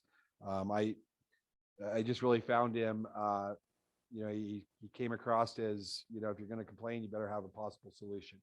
And I said action oriented and very engaged in listening and following up on, there are several times where somebody would say, does that make sense? And he'd be like, no, it doesn't. I have this question. And so again, it was a good start, and we hope that he will remain engaged. He's already tied with the former governor for the most amount of times he's met with state superintendents. So we hope he beats that record. 3 of you have spent time with my staff in the new board orientation. And so I know on behalf of my staff, we enjoyed the opportunity prior to Christmas break to meet with each one of you and tell you a little bit about what we do and to have some open and honest conversations. So thank you for your time. And I know it's like drinking from a fire hose right now, but we'll do our best to help you. I would like to invite the Board of Trustees to join members of my staff and I, although Karen just told me prior, we are hoping to have a graduation out at Jacobson High School soon. It was actually scheduled for Thursday, January 12th at 1 o'clock. There is reason to believe they may be changing that time. And so we'll keep you updated. And it's, sadly, there's not a lot of kids, obviously, with Jacobson being the facility it is. So any of us that can be there to support the student as they graduate is always welcomed. Also, you may have received an invitation, and if you haven't, Powaloo will be hosting a night of artistry. This is a fantastic event from everyone. I was out of town last year, but it was rave reviews. That's going to be held on Wednesday, so next Wednesday, January 18th from 5:30 to 7, and would encourage you to attend that. Those of you that were here this morning heard me come in and vent a little bit yesterday. Douglas High School Principal Mike Rex, Dean Athletic Director John Glover, and I petitioned the NIAA, which is the Nevada Interscholastic Activities Association. They have a realignment committee, and we were petitioning to move Douglas High School from 5A classification to 3A. For those of you wondering what about 4A, there's not really currently a 4A. So it would be the next step down. Our request was based on the NIAA's own competitive balance formula, which they seem to use selectively when they so choose. And they've used it to move our Douglas High School girls golf down to 3A and our boys soccer from 5A to 3A. I think there's some bitterness that our girls golf just happens to have a group of extraordinary golf players that won 2 state championships in their time at 3A. But anyways, despite the data that reflects that Douglas High School football has failed to be competitive in the 5A for the past 6 years, so it's not just a 2-year, it's over a course of time, we became victim to the true politics of the NIAA, and I'm going to put it out there for exactly what it was. It was politics, and people not worried about kids, they're worried about who's going to win championships, and heaven forbid that Douglas is going to come down and win a championship. And so the 5A representatives were very supportive. And what it really comes down to is it's about the number of teams in the league. And if they can keep an even number, it makes it very easy for scheduling, which I call an adult issue, not a kid issue. And so the 5A was supportive. They motioned to move Douglas to the 3A, and we couldn't even get a second. We got no vote on our request, and yet immediately after us, they moved school after school from 4A in the south to the 3A. And so I'm not happy. Douglas High School's not happy. I don't think our community's happy, and I plan to press this further. I think there are some things that we're going to request some information on, and we plan to present a letter to the state. I'm drawing a blank on the NIA's Board of Control. They ultimately will approve in their next meeting the recommendations of the committee, and we plan to at least provide public input. Don't know that it'll have any bearing on it, but I just want to let you know that we have advocated for that. We believe strongly it's what's best for kids, but others think otherwise. So 5A is tougher. 5A is really 5A is competing with right now. The way 5A is set up is all the Reno schools, with the exception of Wooster and Sparks. They are in the 3A right now, or actually I take that back. So North Valley's Hug and Wooster were moved down 2 years ago from the 5A to 3A based on the competitive balance formula. And I want to explain that a little bit more. Douglas High School was ranked 12th out of 12 in the competitive balance formula. Our score was 70. The next highest was 102. So if there was ever a reason to move a school based on their own formula, this was the reason, and they chose not to do it. North Valleys is a 3A school with 2,400 students. We're the smallest 5A school with 1,600 students. And as you know, we're declining in enrollment just in our valley, the demographic change. And so then in the south, the 5A includes Bishop Gorman. That's a whole nother issue that I won't even bring up, but a private school that recruits from all over. And, our state championship games are 70 to very few. And that's a whole nother issue, but yeah. So again, I plan to, in conjunction with Principal Rex and AD Dean Glover, to pursue this further. because we don't feel like what happened yesterday was right. Tony?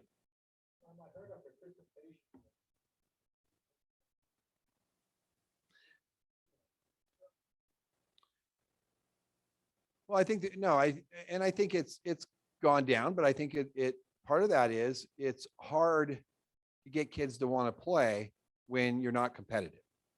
And you can only take so many times of losing significantly where kids lose interest. I mean, I think all of us have experienced that probably sometime in our life. And so, our numbers are still 108. That's a decent number across 3, but it has declined. And again, I think we are seeing even ramifications out of COVID of that too, that we haven't got in a lot of areas, the participation rates as up. And I think kids got interested in other things during that time and they haven't all come back to that. So I do think winning and losing has had an impact. And that's why we made this move. We struggled to make this move out of this request out of pride and ego. But I think at some point as adults, we have to put that aside and do what we think is best for the kids. And we feel like this was the best move for our kids to be more competitive. And I don't believe any of us think that we're going down there to win a that's not the motivation behind the request. Motivation is to at least get ourselves in a competitive league that we can compete. And when we can compete, then we'll start to see more numbers come into the program. So it's multifaceted. You think that the coaching change will make a difference? We haven't made a coaching change and Oh, I we thought we support, were gonna. no, and we support, I want to be on public record. I support our coaching staff. There's a lot of factors. We just don't, there's not a ton of athletes sitting in the stands that, yeah, there are kids that aren't playing, but that's any sport. Superintendent, I know I was approached by a group of people who want to form a booster club. So my suggestion, and I've talked to the principal at Paualu, I have not yet talked to the principal at Carson Valley Middle, but the suggestion was for these people to put their money in the middle school, possibly do an intramural league with the middle school football league, and also have tutoring to go along with that as a way to start this. Start at the top. You got to kind of start at the bottom and get more kids involved and interested. So I guess this probably be something we need to agendize. I would be very cautious. I mean, our community has a Pop Warner program that serves in that function. And so there are no other middle schools in the state that have football. And so I would caution a huge investment into equipment. And I think our community provides that outlet through not only Pop Warner, but also my son's an 8th grader right now. He's able to play flag football. And so some kids choose to go that route and parents choose to go that route for safety and obvious reasons. And so we do have middle school football in 2 capacities already in the community. I didn't know that. Yeah, and wouldn't see a need for our district to take on that function. So that's not so we'll kind of end it there. We can talk more about that. Perfect. Thank you.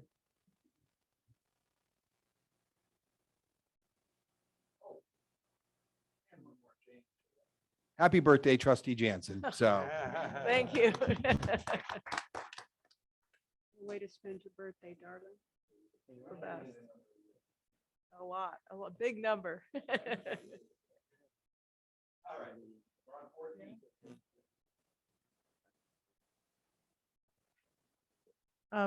Mr. Mayor, would you like to speak?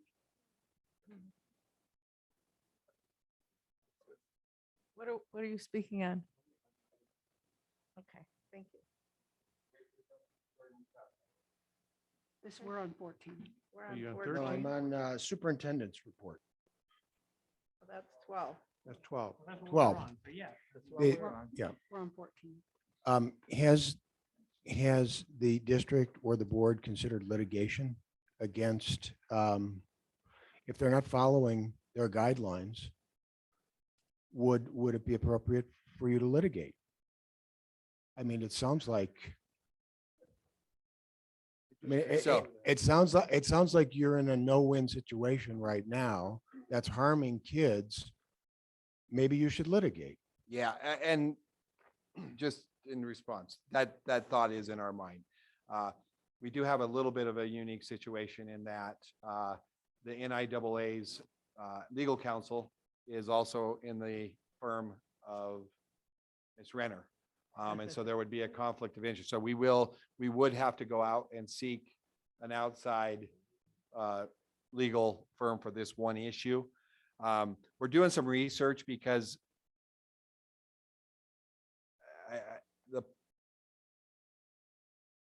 I'm trying to think the politically correct. The competitive balance formula is not established in NAC or within the law that you can go back and say you're violating the law. They've used it selectively. And so I think those are things that we'll certainly point out in our letter to the Board of Controls.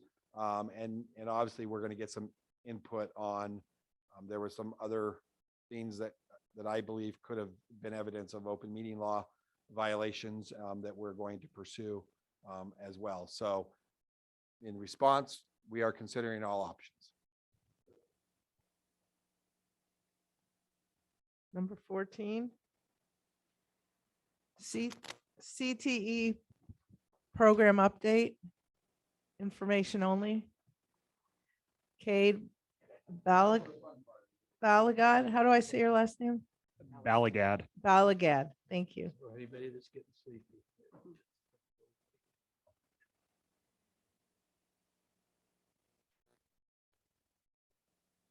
Are you guys ready? Right. So my name is Cade Balagad. I'm the Career and Tech Ed Administrator for Douglas County School District. And hopefully you can tell by the smile on my face that I love my job. I love my work. I love children. I love working with teachers and parents and all stakeholders. I do have a presentation for you. Thank you, Mr. Enter. Sometimes I can, well, not sometimes, all the time I can run like a scan tool to pull trouble codes out of cars. Sometimes this tech is not made for Cade, so please bear with me as I fumble through it. But I think you'll get the message, and the message is really, really good about Career and Tech Ed in Douglas County. The first slide I have for you displays how many students in our district are currently enrolled in Career and Tech Ed. The top number is more than one student involved in more than one program of study. I'll speak more to programs of study in a minute. But I need to show you this because I'm pretty doggone proud of this. For a comprehensive school district and for comprehensive high schools, we involve a lot of kids. To me, the student involvement means kids come to school for that particular program. If they come to school, they graduate. If they graduate, that's good for our local community, our state, and our country. What we do in Career and Tech Ed is we focus on specific job skills as well as employability skills. I will speak to both of those throughout the presentation, as well as how we're held accountable by the state and feds.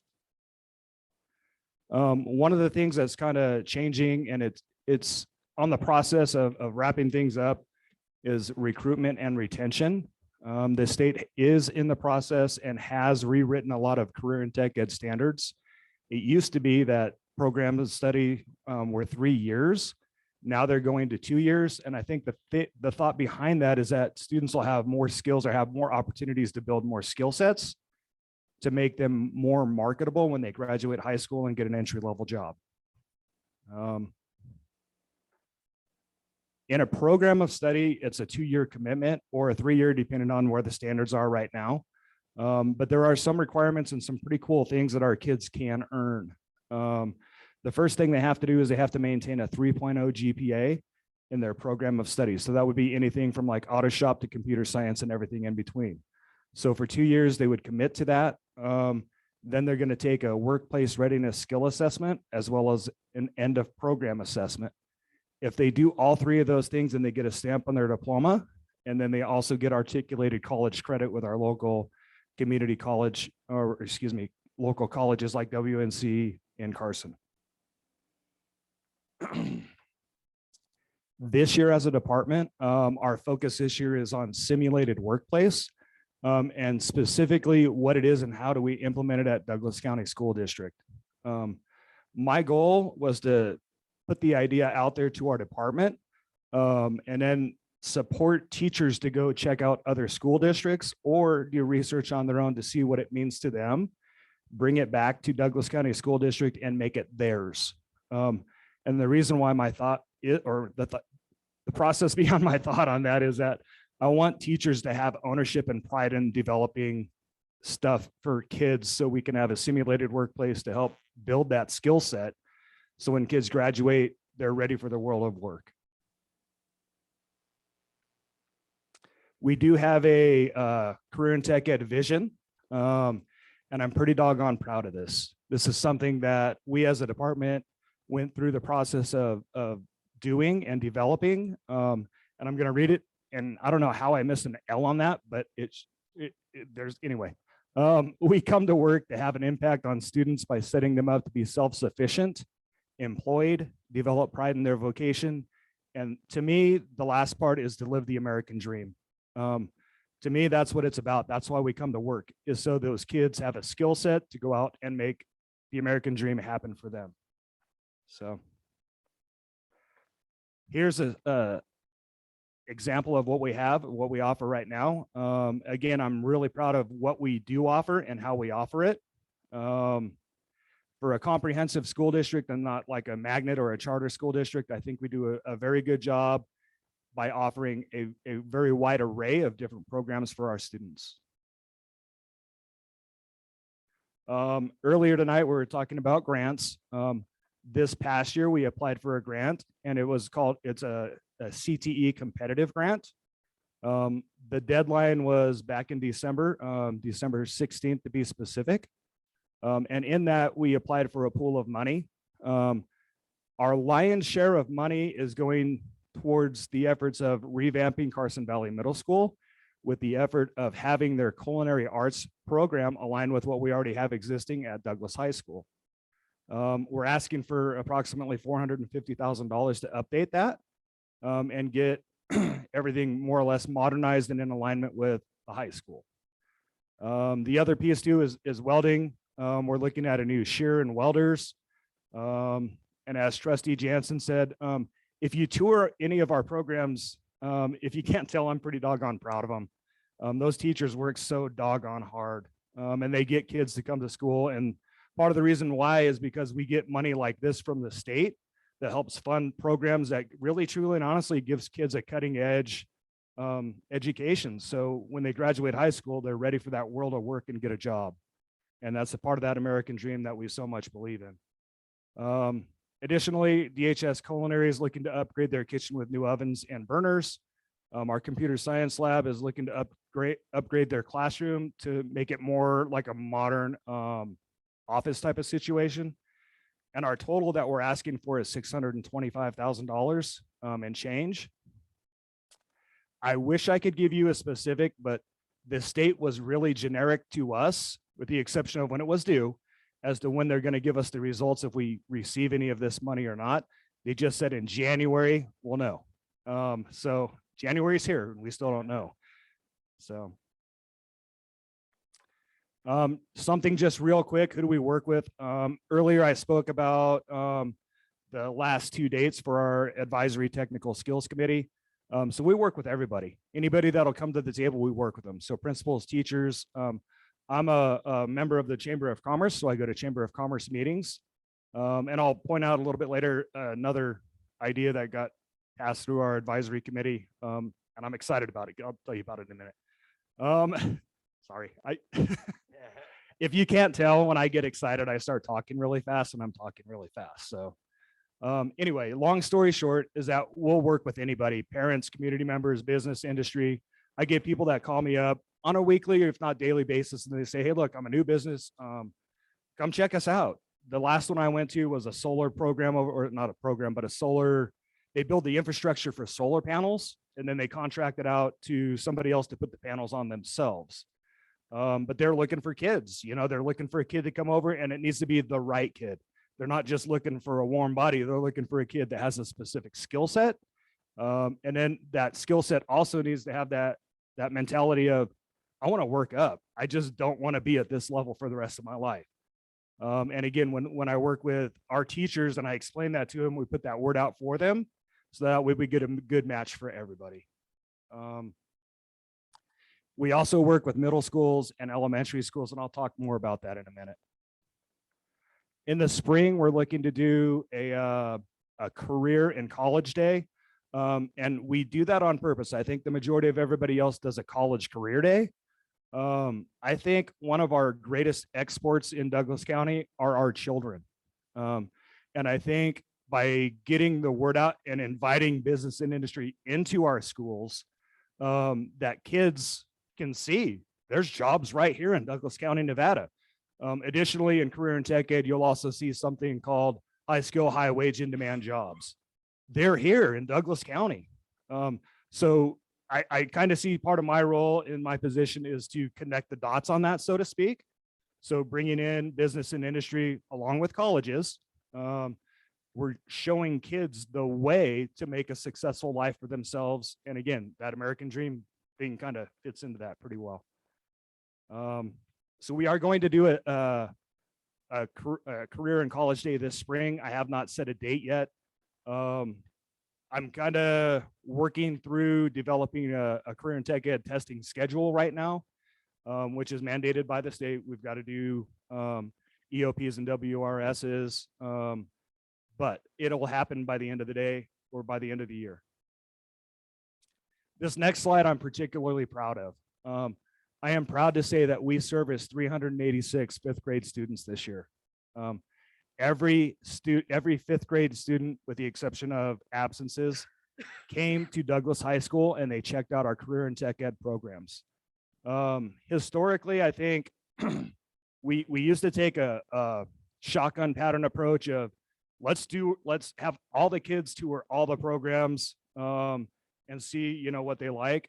This year, what we did is we worked hand in hand with Pinion Elementary. Jason Reed, the principal over there, and his fifth grade team and us got together and they developed lessons based behind that. So what students did was they did a career interest survey. And then once they got a really broad view of what the kids are interested in, then the teachers lined it up with what we have for programs of study. And then the kids got to tour 2 programs of study for 45 minutes each, which was really in depth, really hands-on, and a really small group. And as you can see up there, our fifth grade students went into our Project Lead the Way medical interventions class, and they got to dissect the cow eyeball. Every kid that left there had a huge smile on their face, and even the parent chaperones were just like, that is so cool. So again, for me, that's helping us feed into the healthcare profession. And everybody needs a good nurse or a good doctor. I spoke to you a little bit about some of the things that we're held accountable for in regards to testing. The Workplace Readiness Skill Assessment, or WRS, is one of those things. My goal and the department's goal is to have 100% of our students pass that. So what are we doing about it? Here's what we're doing about it. Last year, I had a welding teacher who looked at his data, and his data wasn't all that great. And granted, the data was COVID related and so on and so forth, where we had the restrictions, but we wanted to get better. So last year, he piloted something that we developed. And I don't know if you're familiar with Lucy Calkins, but in my past life, I was an elementary administrator. So Lucy Calkins is a reading program that teaches targeted interventions to kids to teach them how to read better. So I took that same type of approach without violating any copyright laws and applied it to the WRS. And this year, we as a department, that's what we're doing as a whole to help kids, all kids, pass the WRS. Workplace Readiness Skill Assessment. There's a lot of them. The next thing I want to talk to you about is our 8th grade after school program. We had 2 weeks worth of programs. We had 24 hours worth of instruction. 60 students participated from Pawaloo and Carson Valley Middle School. We had 8 of our programs of study involved with 9 different teachers. We get 2 for 1 with our JROTC or military science. Professionally speaking, I'm proud to say that we wrote it into our grant in our budget last year, which was Perkins. Last year, Mike Rex, you guys know Mike because I think you guys went on the tour with him.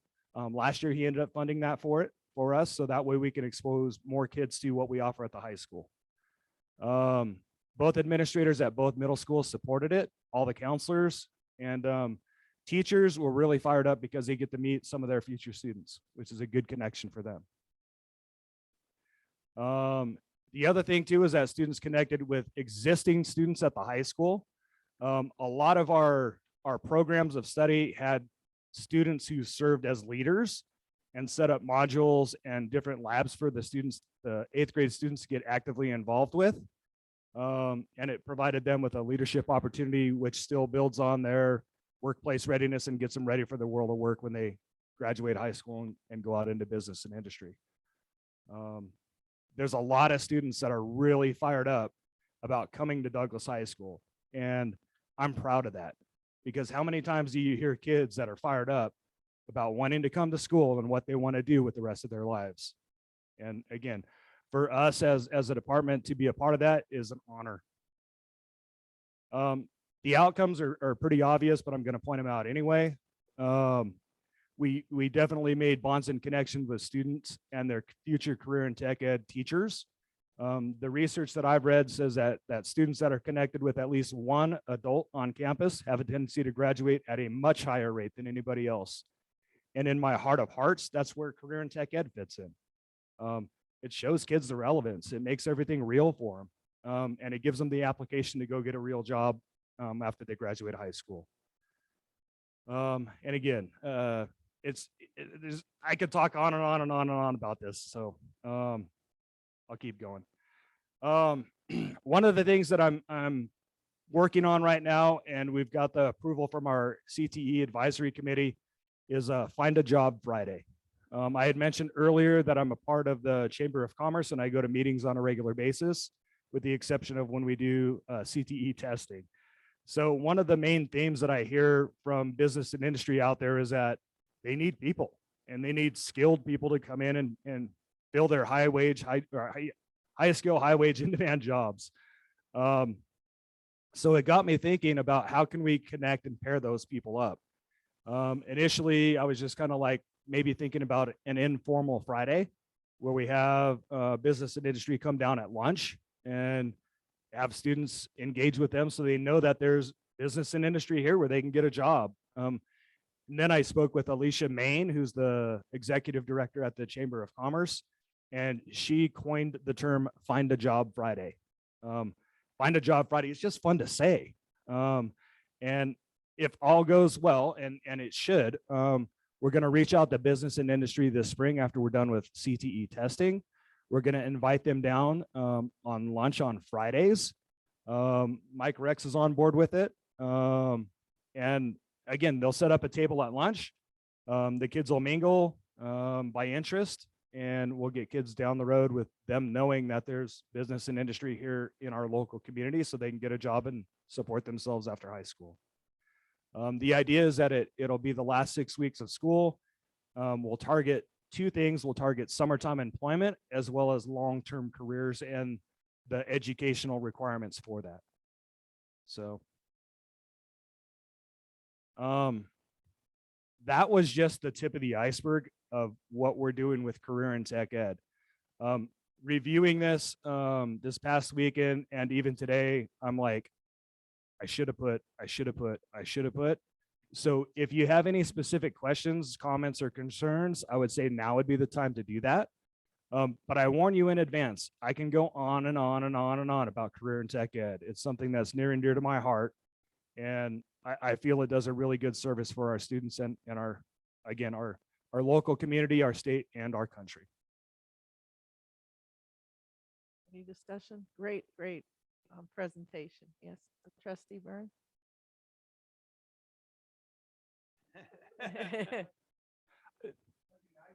I had to tell you at the very beginning of it. There's days that I would say 9 times out of 10 when I wake up and I go to work, I'm like a Mary Poppins commercial. I'm excited to go to work. I believe in the work I do. I believe in supporting teachers and students to do what they want to do with their lives and have a passion for it. I heard you one other time do a presentation here, and I'm going, now that guy, he's on fire for whatever he does. Thank you. There's two things that hit me. One is, because I'm a big fan of you, but in general, I'm a big fan of this career thing. Because I don't believe everybody's going to choose to go to college. And the thing that I would say is I would agree with you on that, but let's redefine what college is. Because a lot of technical training now is surpassing bachelor degrees. And to you're me, running- that's college. Yeah, and you're running into trade schools, which I, be honest with you, make more money than those that get done Yeah. going to college. Without debt, they won't have the student loan debt. There's two things that you cannot live without today: food and heating and cooling. And our ag kids are going to take over the world. So, I so know my question is there anything in HVAC that you're looking at we do not have any programs like that yet. yet? So that's something of interest? It would be, and I think I would follow your guys' lead of what I saw you guys model for me today. It would be a matter of number one, doing an interest survey for students. Number two, finding and securing the resources to do that. And then the third one is the really hard part, and that's finding somebody who wants to be a HVAC teacher or wants to come out of business and industry where they can make a lot more in business and industry compared to being a teacher. That's kind of the tricky widget. I'll be around to talk to you. Ah. I got some ideas. It sounds good. I'll look forward to it. I thought you were relatively calm tonight, so. Thank you, Karen. I worked on that, but it was the speed I still have to work on because when I get excited, and I don't know, I just start talking really fast. So Well, the part I love is that not only the growth of the programs, but getting the elementary kids started with some interest, and then the eighth graders coming over and meeting their teachers and peers and things like that. So it's a great thing. It's a commitment that they start at an early age. thank you, Mr. Kangas. And if I could add to that, one of the questions that Mr. Lewis asked me when I went through the job interview process for this job is he goes, well, where does career in tech ed start? And if you don't already know it, I was a classroom teacher for 18 years and I love my job. And I can't believe I got paid to do that, honestly. But career in tech ed to me in my heart, after being a teacher for 18 years, I became a elementary vice principal at 3 different elementary schools here. So I see the value of this and I think it should start in pre-K. I think the sooner we can hook kids and show them the relevance of what they're learning and not only that, but that there's a career that you can go do this. And if you can, it's the old adage, you know, if you find something you love, you never work a day again in your life. And I think if we can show kids that as early as we can and hook them and show them with 5th grade tours, with 8th grade after school programs, that's just the tip of the iceberg. But if we can show them the way, I think we're going to see, I heard test scores. I heard a lot of that stuff going on tonight. I think that's part of the piece of the puzzle to help all that stuff go up. Well, I'll testify for my son and many of his colleagues through high school that they loved going to your auto tech class. And it was an honor to have them. All the kids, they were the reason why you show up. You know, even if they don't use auto shop or whatever, that they understand it. So if they bring their car into service, they know the system, they know what's going on. I may have taken a chance with one of my vehicles. Thank you. You're very welcome. Thank you. We're all behind you. We think it's a fantastic program. Let us know how we can help. That I'll do. Thank you.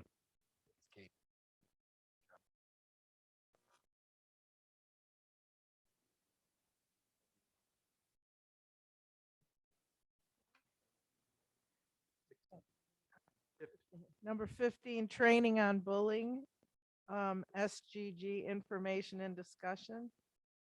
Mr. Brown? Training for credit. It was I don't know what I just called you. Shannon, it's prepared. This is just as board members on odd number years, you need a certain amount of hours of professional development. And so tonight, this training is part of that time. You have to drag it out to an hour, right? No, just kidding. And then we'll follow up on that in the board workshop agenda item. So, and as part of this bullying law, that your staff member, so every staff member gets trained. Oh, is this on? Yep. Every staff member gets trained in the bullying legislation and reporting requirements. So I'm not going to read every slide to you. There's some I will need to go over word for word, but Burns back in.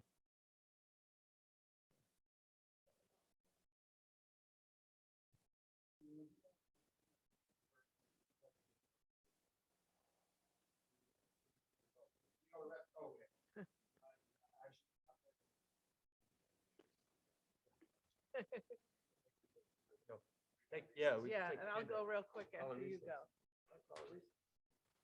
And we're gonna have about a 5-minute recess. 3. There's not enough restrooms.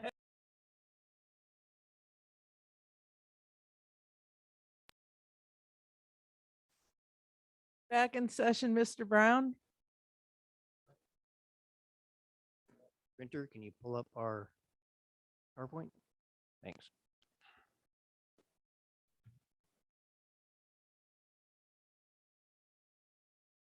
All right, so like I said, I won't read everything to you. You'll have a copy of the slide deck, but where I can summarize things, I will, and keep things moving. First of all, bully is defined by Nevada Revised Statute 388122. And so I definitely want to make sure we read the definition. It means written, verbal, or electronic expressions or physical acts or gestures or any combination thereof that are directed at a person or group of persons, or a single severe willful act or expression that is directed at a person or group of persons. And then the definition, is included without limitation, repeated or pervasive taunting, name calling, belittling, mocking, or use of put downs or demeaning humor regarding the actual or perceived, all the protected classes there, including other distinguishing characteristics of or background of a person. A behavior that is intended to harm another person by damaging or manipulating his or her relationships with others by conduct that includes, without limitation, spreading false rumors. Repeated or pervasive nonverbal threats or intimidation, such as the use of aggressive, menacing, or disrespectful gestures. Threats of harm to a person, to his or her possessions, or to others, whether such threats are transmitted verbally, electronically, or in writing. Blackmail, extortion, or demands for protection money or involuntary loans or donations. Blocking access to a property or facility of the school. Stalking and physically harmful contact with or without injury to another person or his or her property. So I gave you on this first bullet is a quote of the actual verbiage in NRS 388-151, which is all the different requirements of the law. But I'd really like to just summarize it with the second bullet. A teacher, administrator, principal, coach, or other staff member who witnesses a violation of 388135, which is the bullying, or receives information that a violation has occurred, shall report the violation to the principal or his or her designee as soon as practicable, but no later than the day he or she witnessed the violation or received the information of the occurrence. So it has to be reported the day of. What is your responsibility as a school board member? You too, as a member of the board of trustees, are required to report. You two are required to report any information you receive or witness that is in violation of NRS 388-135 to Superintendent Lewis. The next steps he will take is once you report it to the superintendent that you witnessed or were made aware of a bullying incident, Superintendent Lewis will then work with the appropriate site administrator to investigate the claim and take action to stop the bullying. You have then upheld your responsibility as a board member to report, and all subsequent next steps are the responsibility of the superintendent and site administrators. And at that time, timelines will go into effect. So up until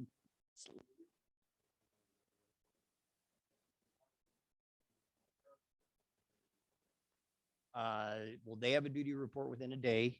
And then the investigation timelines start after they report it to you. So, existing law, and this was tweaked a little bit in the last legislation with SB 239, is requires administrators to complete their investigation of bullying within 2 days of receiving the report. One additional day was added with that recent legislation if extenuating circumstance exists, and it allowed up to 5 days to be taken by the administrator for a report of cyberbullying, but only with the consent of both victims or the parents of the both victims. The law requires administrators conducting the investigation to complete a written report. The written report must be available to all parents, guardians of victims, and aggressors. And the report must include recommendations concerning the imposition of disciplinary action and other measures. With SB 239, it required that any action taken after the completion must be bullying or cyberbullying must be carried out in a manner that causes the least possible disruption for the victim or victims. When necessary, they have to put the victim's rights and interests ahead of those of the aggressors. So the parts to the way the investigation plays out, the mandatory reporting to the principal by staff within 24 hours. Principal has to take immediate action even before they begin the investigation to stop any subsequent bullying by the accused. So take some mitigation efforts. Notify parents of the accused and the victims within 24 hours. Investigate the incident within 2 school days. Here's where their 1 extra day comes in if they need it. Required written report with specifics of the investigation and the disciplinary actions. And the most recent least disruption to the victims, which I just talked to you about. And then letters are sent to the parents with the outcomes of the investigation of both the victims and the alleged aggressors' parents, regardless of the findings. Report results of the investigation available to parents with redactions to comply with FERPA. So if a parent asks for a report, they'll get a report that has everybody else's other than their child's names redacted out. It's required that an administrator or there be a plan for a follow-up within 10 days of the initial incident report concern to make sure no other incidents have occurred. And then parents have 30 days after the report is submitted to file. Did I jump it? Oh, this one. Okay, sorry about that. I'm down on the 3rd bullet. Parents have 30 days after the report to file a complaint with the Office of Safe and Respectful Learning Environment if they don't feel it was handled correctly. Community and other resources are always made available to parents.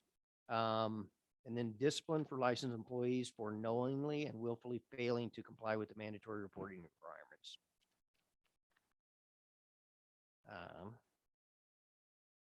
And then the site documentation. So a few years ago, back in 2018, we created a very specific report that as a principal or administrator is filling it out, everything that you just heard is required to be done, has to be filled out, timelines, when the phone calls were made, all that is documented. They have to document when they took the immediate action and what it was. When did they start the investigation and report, the dates, times, persons involved. It's also filed at the site and at the district office. It's recorded in Infinite Campus in the aggressors and victims if bullying is determined to have occurred. The letters go out to parents, as I mentioned, and then we keep a hard copy at the district office plus the 10-day follow-up for victims and bullies, or victims and aggressors. So in conclusion, hold on, I jumped ahead here on my notes. The reports may come from employees, volunteers, students, board members, anyone that witnesses it is where it may come from. It also could come from Safe Voice, our confidential tip line. The internet or school district website has reporting forms. We coordinate our work with Douglas County Sheriff's Office if they are involved in it. And we train our administrators when conducting a thorough investigation. Make sure you interview all leads. Do not make any prejudgments. find out the context and history, get at the root causes of student behaviors when determining bullying and developing safety plans. And then sites should be looking for patterns of behavior that may present in any location setting. So this is one of the things our MTSS teams can look at is like behavior data to see if there's patterns of behavior. And just to clarify, every single bully report ends up with safety plans being developed for the victim and the alleged aggressor, regardless of a finding of bullying, just to ensure that it is not, if it wasn't happening, ensure that it doesn't. So got through that as quick as I can. Any questions? Any discussion? Yes. I'm trying to think of an example. If we suspect it's been a crime, or if our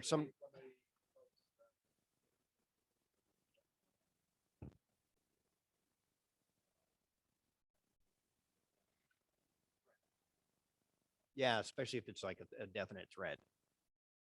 Our SROs are involved and trained in threat assessments. They're a member of every threat assessment team.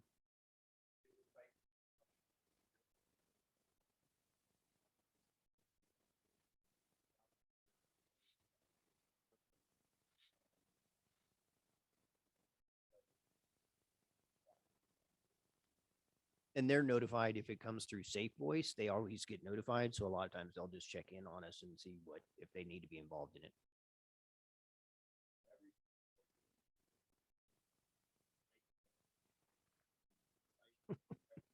I get.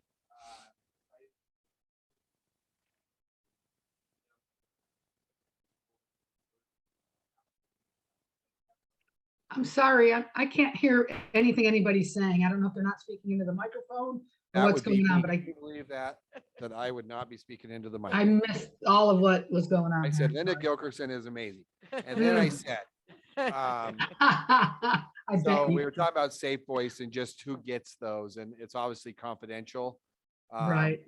That we can't go out and make any effort to identify who submitted the Safe Voice, which makes it hard for us in a lot of cases, because we'll get one side of it, but we don't know who the victim is, or we don't know who the aggressor is. But anyway, so that's part of that process. I would say the vast majority of them, well, probably about 25-30% of them are bullying reports. And the minute those come through, then we have to open an investigation and be timely on it. And a lot of times they don't name a victim. And so trying to investigate a bully investigation through Safe Voice, and you can't tell anyone that it came through Safe Voice during the investigation. So Mhm. it's that confidentiality of Safe Voice is at the highest level. But, we instruct her, see if they can figure it out. And if it's not bullying, put a safety plan in place so that that student, isn't getting accused of bullying. So we take all the same steps. Purposes, legalities of this for reporting requirements, this is only student versus student bullying, Not necessarily. Mhm. staff versus staff. It could be. Well, yeah, obviously. And it that's could right. be staff, like we've had students that have reported staff that they felt bullied by staff. Yeah, but it's I mean, happened. like, obviously a student bullying, student bullying a staff. I guess. I don't think I've seen that. Like 90% of it is student versus student. Yeah. Okay, I was just curious from the legality point of view. I mean, I would think you'd report them all. And I would just encourage you, if you have any questions, you hear something you're not sure or not, bring it forward and let us determine whether or not we think it needs to move on. How do you deal with social media bullying? It's in the legislation. It's cyberbullying, so it's just investigating it to the best you can. A lot of times when they do it or when they report it like that, or report social media bullying, the kids will have screenshots of what has happened, and so I helped CVMS track down with our SROs, track down some bullying and threats that were made over Snapchat last year. Takes a long time. It's time. And one of our SROs, Ryan Grant, has an advanced level of training in like digital threat assessment, so he knows how to track down stuff on social media. Have you heard that I think in the state of Washington, there's multiple schools that are suing the social media right now. I have not heard that yet. It just was out about time.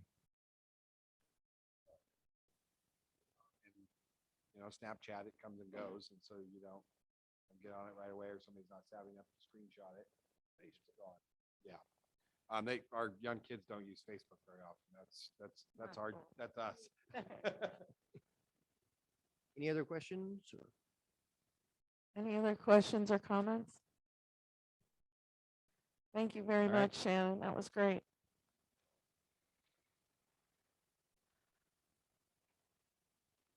Number 16, designation of position as a critical shortage needed, SGG, discussion for possible action. For special ed teacher, Mr. Gardner. Yes, President Jansen, thank you. So what I have before you is the request that you consider designating special education teachers as critical need or critical shortage. And what that means is that with your approval and from here, then it goes to the PERS for approval. It allows us to consider and hire retired teachers to fill current openings that we have. We currently have 5 retired teachers filling critical needs positions. This has been designated for the last, I think, 6 or 8 years. And we're asking to review that. Not only do we have 5 teachers, retired teachers filling critical need spots, we have 5 unfilled special education positions that we currently have filled with subs. So this is a very high need for us. I ask that you give us the authority to move forward and approve these positions as critical need or reinstate them as critical needs. So that we can not only keep the teachers that we have in place, but going forward, potentially hire more retired teachers to fill those spots. If you vote to approve it, then our next step is to take it to PERS, and typically once you approve it, it's an automatic with PERS. We've taken almost every teaching position that we have forward to be approved for critical needs. And so this is just a renewal of special education, and it's probably honestly our highest need position to fill in our district right now. So, and again, this is not only in Douglas County, this is statewide, nationwide. Correct. So a very important thing to do. Yes. Any discussion?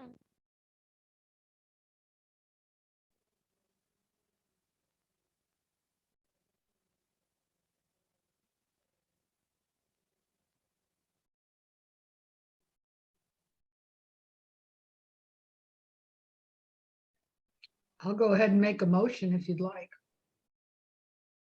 So Linda, sorry, Karen speaking, that the recommendation needs to be that it is, you've confused me a little bit, Karen. Oh, the recommendation, Linda, on. Read it off of the board memo. Yeah, it says it. So the Do you want me to- recommendation on the board memo that I prepared is correct. The recommendation on the agenda is not. It's lacking. Okay, I can go ahead and still make the recommendation if you'd like. Please do. Okay. I'd like to recommend that the board designate the position of special education classroom teacher as a critical shortage need position. Second. Are we ready to vote? All in favor? You have to open it. I Comment, think. public comment. Oh. Catherine. Is there any public comment on this issue? Are we ready to vote? All in favor, say aye. Aye. Unanimous vote of 7. It passes. Thank you. Thanks, Joe.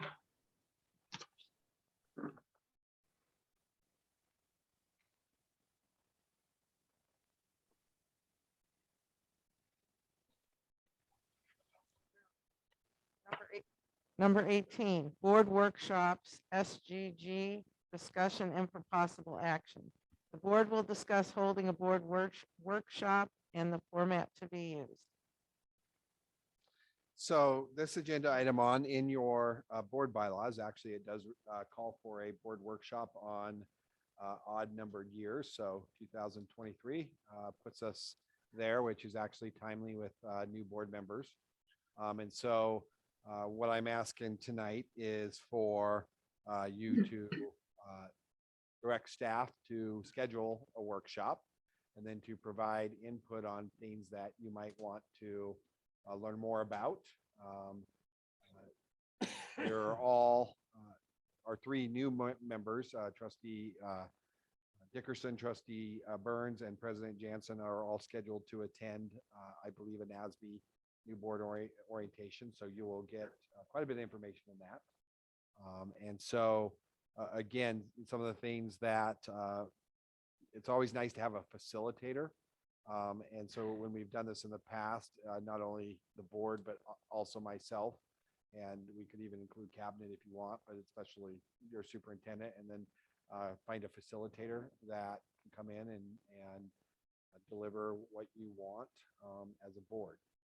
Obviously, some of that may just be team building as you come on and mesh with the 4 members that have been here for 2 years and 3 new members. But again, I want some direction from you on what you would like to see. We've had some quick conversation on open meeting law. It's one of the quickest ways that boards can get sideways. I think you'll get a lot of that in the NASB workshop that you're going to. Yeah. So again, I'm open. Like input. Well, I would like more open meeting law. I would like more legal from Carolyn. What illegal would you like? They trust, just learning the rules so that we do things according to the rules. Trustee Burns? You know how many meetings we have being hit with and have already? I'm talking outside of things coming at us. At least, can you put this thing down into maybe February? Oh, yeah. It'll take some time. March, to plan. April, Yeah. May. Not the middle of February? Yeah, I've had lots of training in time, but this board workshop would be very valuable for the board members to discuss teamwork and coexistence. So that we have time to put something together, can we look at March? Means we have the NASB thing, which is going to be a wealth of information. Then we can put together something meaningful. Thank you. When, what is the date of your NASB? Saturday. This Saturday. 14th, yeah. Okay. So maybe then what we can do is to take this, but maybe agendize this and then have a quick follow-up discussion based on what you received Saturday and maybe where maybe some holes that you want filled. Okay. So there's no action. Are we gonna take an action on this? No, you don't. The next is number 20. Is there anything else besides?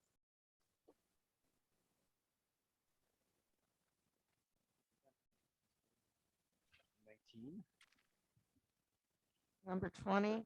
So 20, originally this was going to be an action item, but in talking to legal and reviewing board processes for policy. So I kind of just want to tell you what we're up to. If you've ever looked at any of our policies, you've probably noticed that some of them have dates of 1980. We have gone through as a cabinet, and so we're really focusing on policy review, and that can be good or bad.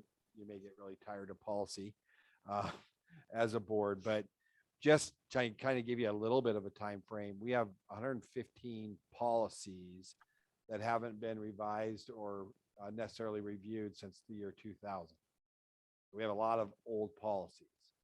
And as we've gone through and start, we're going to pick them off, and we spent about 8 hours over the Christmas break just starting that project and got through quite a few.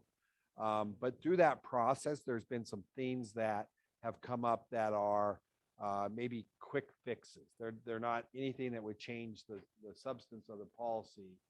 And so originally my thought was to come forward and to ask you to give me authority to make some of these just easy, quick changes. In discussion, and I agree with legal counsel, all of them need to come in the format that we do.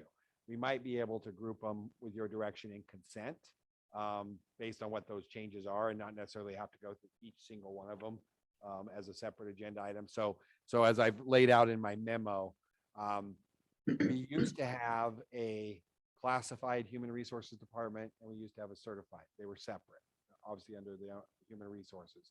So all of our personnel policies are either headed with certificated staff, classified staff. I found a couple that say all staff or all employees, and then we've moved to personnel because a lot of those policies impact all employees, not just certificated or classified. And so what I would like to do as a cleanup is take all of those 300 and 400 policies and head them with personnel. We don't need all these different categories of those.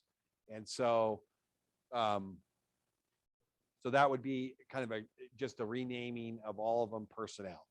None of the policy body or language would change. It would just be the header of that policies, and then our 300, 400, we know those are all personnel.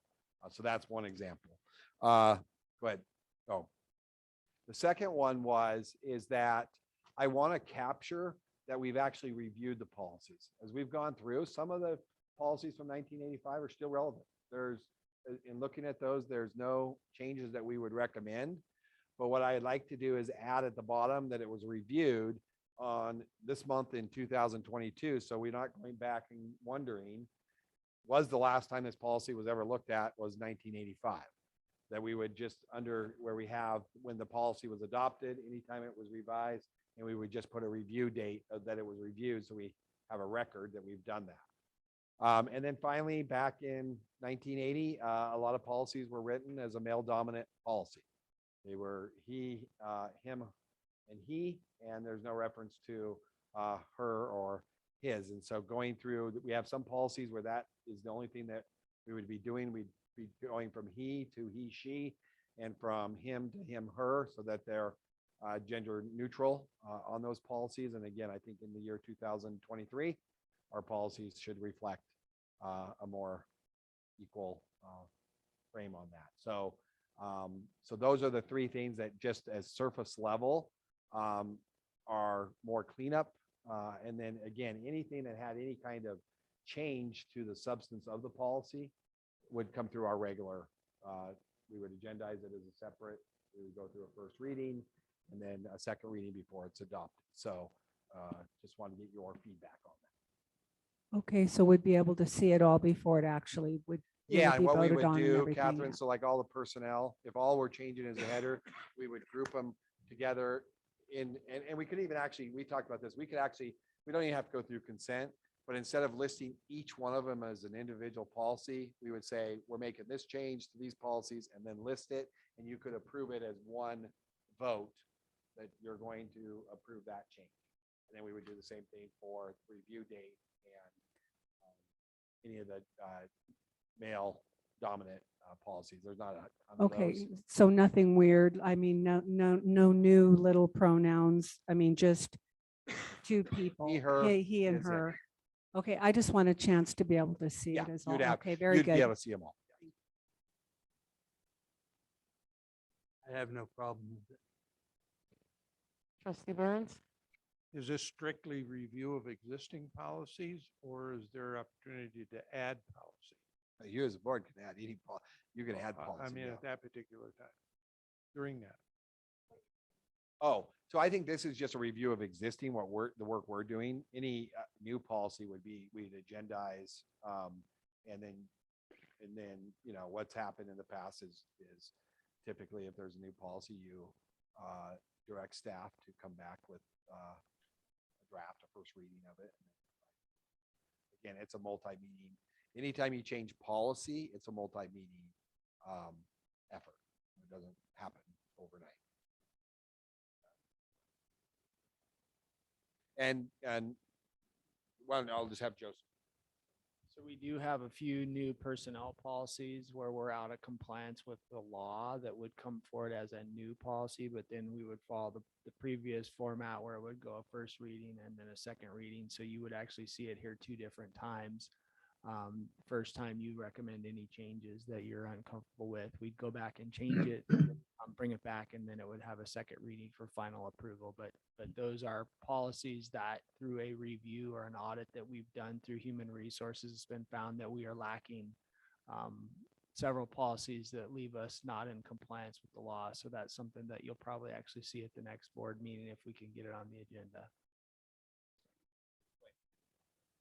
So Pool Pack is our liability insurance provider, and they provide us a variety of resources. One of them is that they will come in and conduct audit of our human resources and our risk management work. And they recently did a audit of our human resources department and found several things. This is what you'll see next time are things where they found that we're lacking policy that are required by law.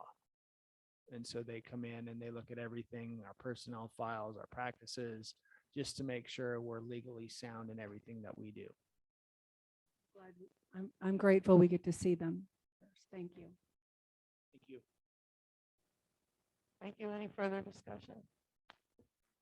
That's one of your huge functions as a board, is policy. Development. This isn't an action item. It was just an information. Just, yeah, yep. Okay. And if anyone has any huge reservations with what I'm proposing, obviously I was wanting that input. It sounds like you're fine as long as you get to see him. I need to see it. We're quick readers. You might have some public comment. Oh, yeah. President Jansen, I think you may have some public comment. Possible. Is there any public comment? Mrs. Muzzy?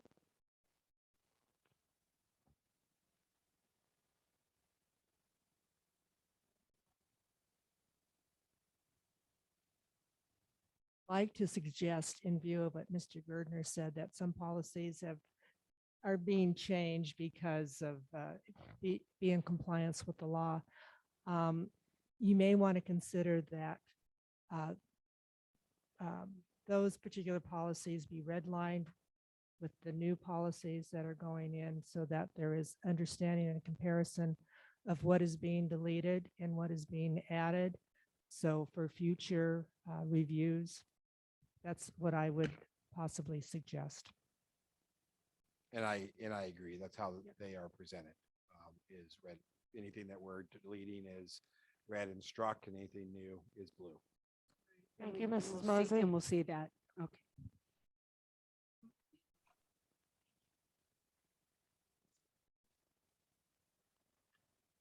22 years is a very long time.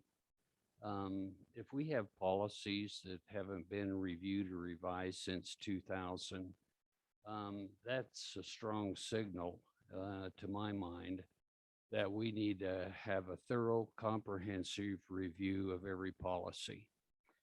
Software changes every 18 months. The world's changed dramatically in terms of flow of information, the internet, social media, on and on and on and on. I in principle, agree with what I understood the superintendent's intent is to go in and parse these things into groups that have priority in terms of HR or whatever he deems appropriate. But at the end of the day, every one of them needs to be reviewed, if necessary, rewritten, and vetted by the board to make sure that this county school district is in fact the direction that we all believe it needs to go in. So I think a thorough scrub is what's in order. Thank you. And Devere Henderson. Thank you, Mr. Henderson. Any further comment?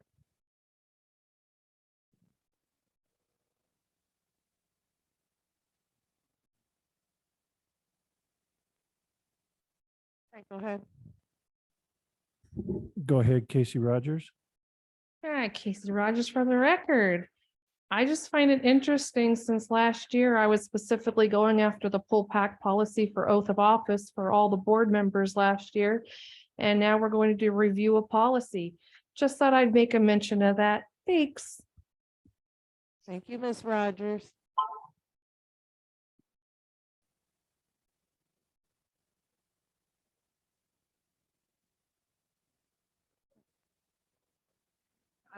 Go ahead, because I was going to say it's. I would maybe suggest maybe this is where we use our flexible again, and maybe let's go to future agenda items and then go to closed session so that our public can not have to wait for us to come back.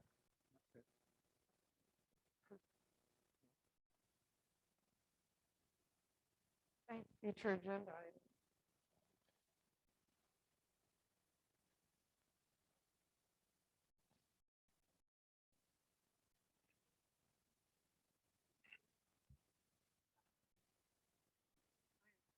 Marvin. This, I've got him right here.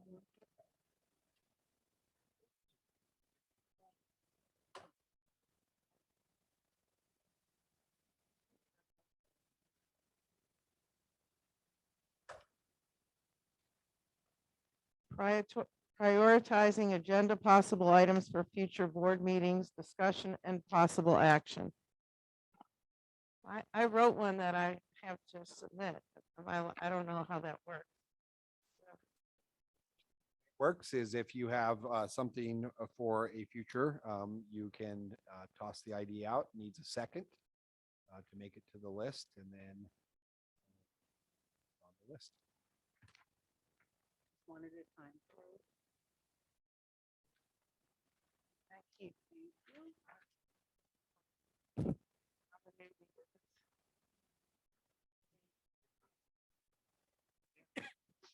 Oh, yeah.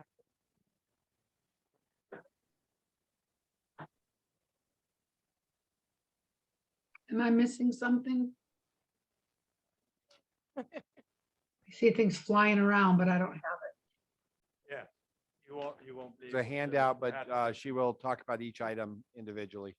Okay. Okay. Thank you. So number one for the next meeting is to add discussion and information about the marketing company and the role of the new marketing administrator. Second. Number two, discussion and action on the non-discrimination policy like the one that was adopted by Lyon County. Second. I have something. Can I interrupt here real quick? Absolutely. Okay, thank you. Normally, when we get to this part of the meeting, everyone gets a chance to go through to say something first before a person talks a second time. That's why, that way it's not one person doing the whole, you know what I'm saying?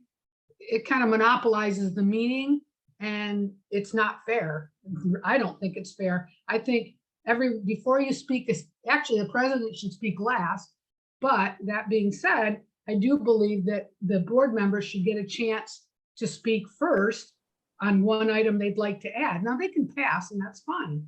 But before you get a second time to put it on, then everyone should at least have had one chance to put something on.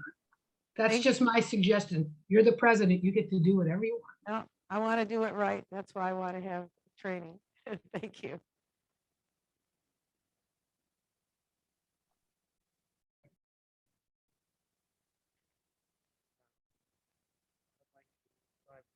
This was discussion we brought up last year and a half. Doug, I can't hear you. I'm sorry. Discussion, I would like to propose that we have a discussion and action on the non-discrimination policy like the one that was adopted by Lyon County. Can you explain that a little more? I'm not familiar with that. When we had our CRT discussions and I brought forth the Lyon County non-discrimination policy as they had written for something to be adopted by our board, it was not acted on at the time. So I would like to bring that forward, and I guess because it was brought on before, we need to have 3 seconds. No. Majority of the board. Oh, yeah. So you're talking about a CRT? When you say non-discrimination, It was the Lyon County. Was it, Um, was it a policy or is it a resolution to the I don't state? know. It was a constitutional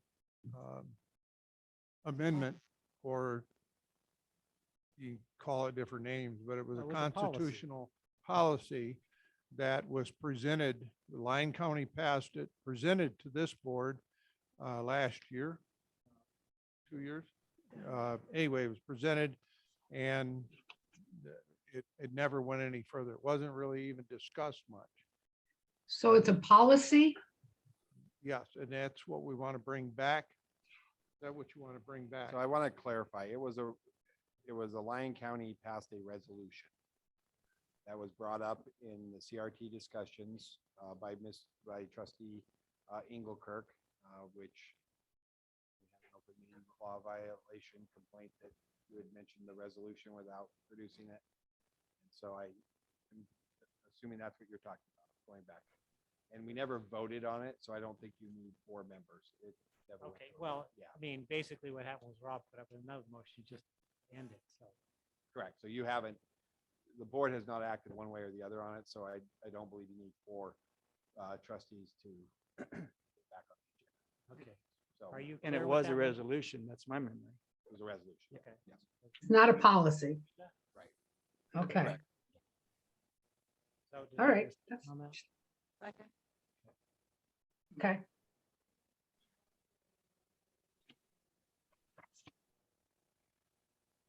You really can't say CRT because there's nothing in there that says CRT. Oh, okay. It is a constitution based on the 14th Amendment. Does it say 14th Amendment in it? Non-discrimination, Yes, non-discrimination. It states 14th Amendment in it then. That's what I'm saying. yeah, based on the 14th Amendment. But it says that in the resolution. And what I heard was the First Amendment, that's violates freedom of speech. And the fact is, First Amendment does not override the 14th Amendment. All right. Okay. Thank you. This. I would like to see what Lyon County adopted. It's not here. I don't know what they adopted. That's what we'll bring forward on the They'll bring agenda. it forward. Okay, okay.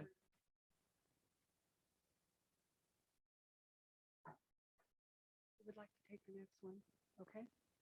I'd like to bring forth action to be taken to terminate all trespasses that were put on Douglas County citizens based on COVID rules and masks, et cetera. Thank you. Second.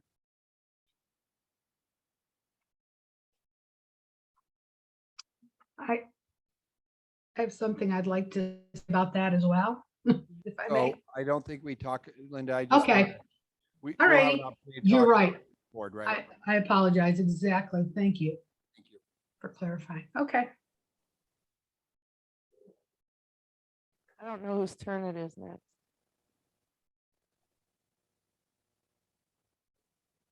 Go ahead, trustee. No. Discussion on the bus driver's contract and promised raises, back pay and holidays. We'd like to discuss that. And then I believe Mr. Lewis will have some information for us by that time. Second. Can you please clarify that one? What exactly? You had it was a arbitrator's ruling, and we need to discuss that ruling. Is that something we can discuss in public? Keith? I'll defer to legal. Yes.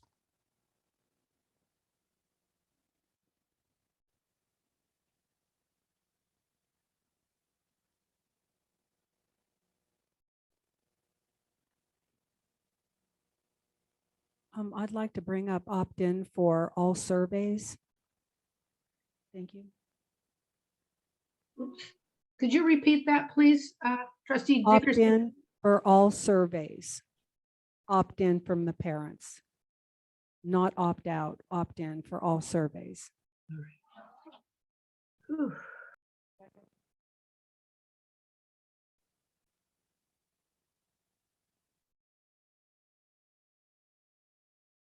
One last one. Creation of a library review task force.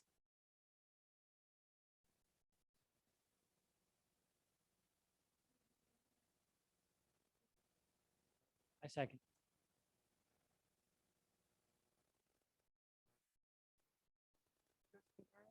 Take a look. Discussion for possible raises for the teachers. Second.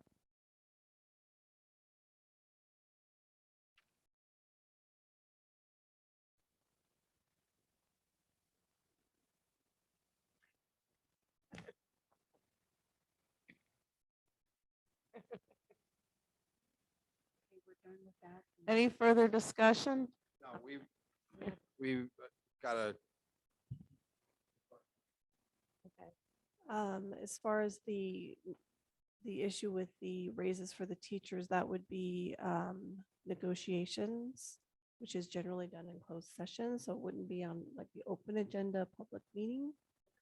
But it is something that you can bring to in closed session and discuss as a board. Thank you. Okay, so that motion from me would be for closed meeting. Would that not be the same then for the bus drivers' contracts, Carolyn? they're just seeking clarification on that one. But negotiations, we have to, any discussion on salaries, we need to negotiate.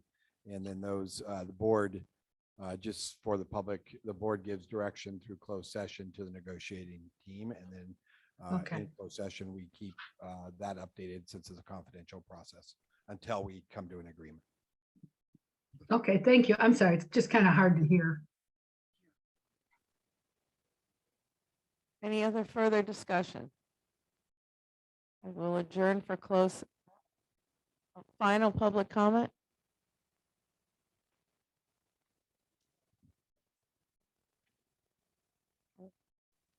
Okay.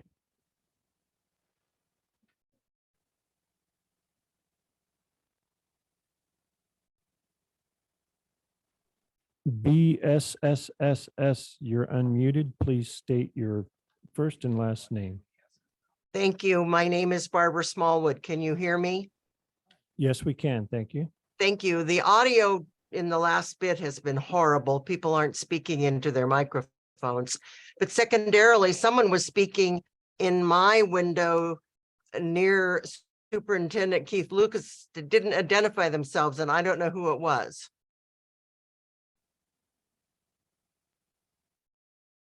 It's likely legal counsel I was conferring. That last recommendation for future agenda would be my guess. And who is legal counsel? Renner? Hello? Carolyn Renner. Oh, thank you. I couldn't hear you. Thank you very much. It's been a very enlightening meeting, and I appreciate you all taking the time to comment about what you'd like to see on future agendas. And the bullying session was very interesting. Good night. Good night. Thank you. Is there one more? And next we have Casey Rogers.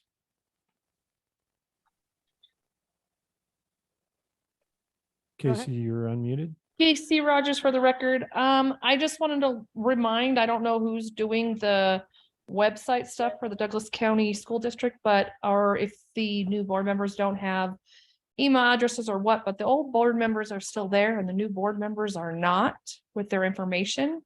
And I need to send them emails.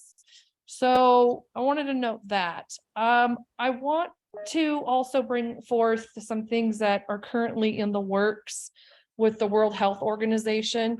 They're nefariously working in secret meetings and things of that nature. I think that you all should be well aware of what's happening So the international health regulations are existing legally binding international law. If the proposed amendments are presented to the 76th World Health Assembly, they could be adopted by a simple majority of the 194 member nations according to the already agreed upon rules of the HIHR. If the proposed amendments are adopted, the member nations would not need to take any additional actions. The United States Senate would not be required to provide a 2/3 vote to give their advice and consent. No signatures by national leaders would be needed. So I think that you guys need to start really looking into that stuff, because if anything happens with COVID again, the last thing we need is another board subverting our rights and taking away things and doing things that they shouldn't be doing. So I just caution you to be prepared and be ready. And just thank you for your time and your commitment to the community and our children. Thank you, Ms. Rogers. Thank you. Any further discussion? Ms. Muzzy?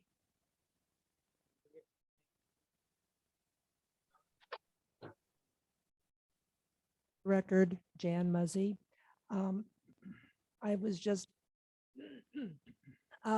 thinking of, and something clicked in my mind, that in response to ballot question 1, that is something that the school board will eventually have to address. I know we have to wait until the governor makes any statements and what the legislature has to put forward, but I think, excuse me, that that should be on your radar down the line. Thank you. Thank you very much.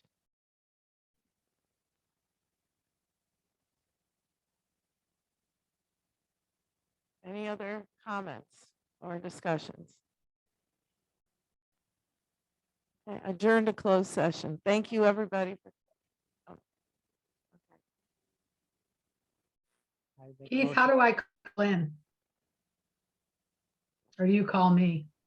Oh, yeah. I'd like to Okay, on my home. Closed session. Second. Got to vote. Got to vote. Let's take a vote. All in favor, say aye. Aye. Aye. Motion passes unanimously. I don't have to say anything. Meeting adjourned. Meeting adjourned. That's fun. You got the first one under your belt. Good job. First one, this was hard for everybody. The grace they showed was incredible. We got through.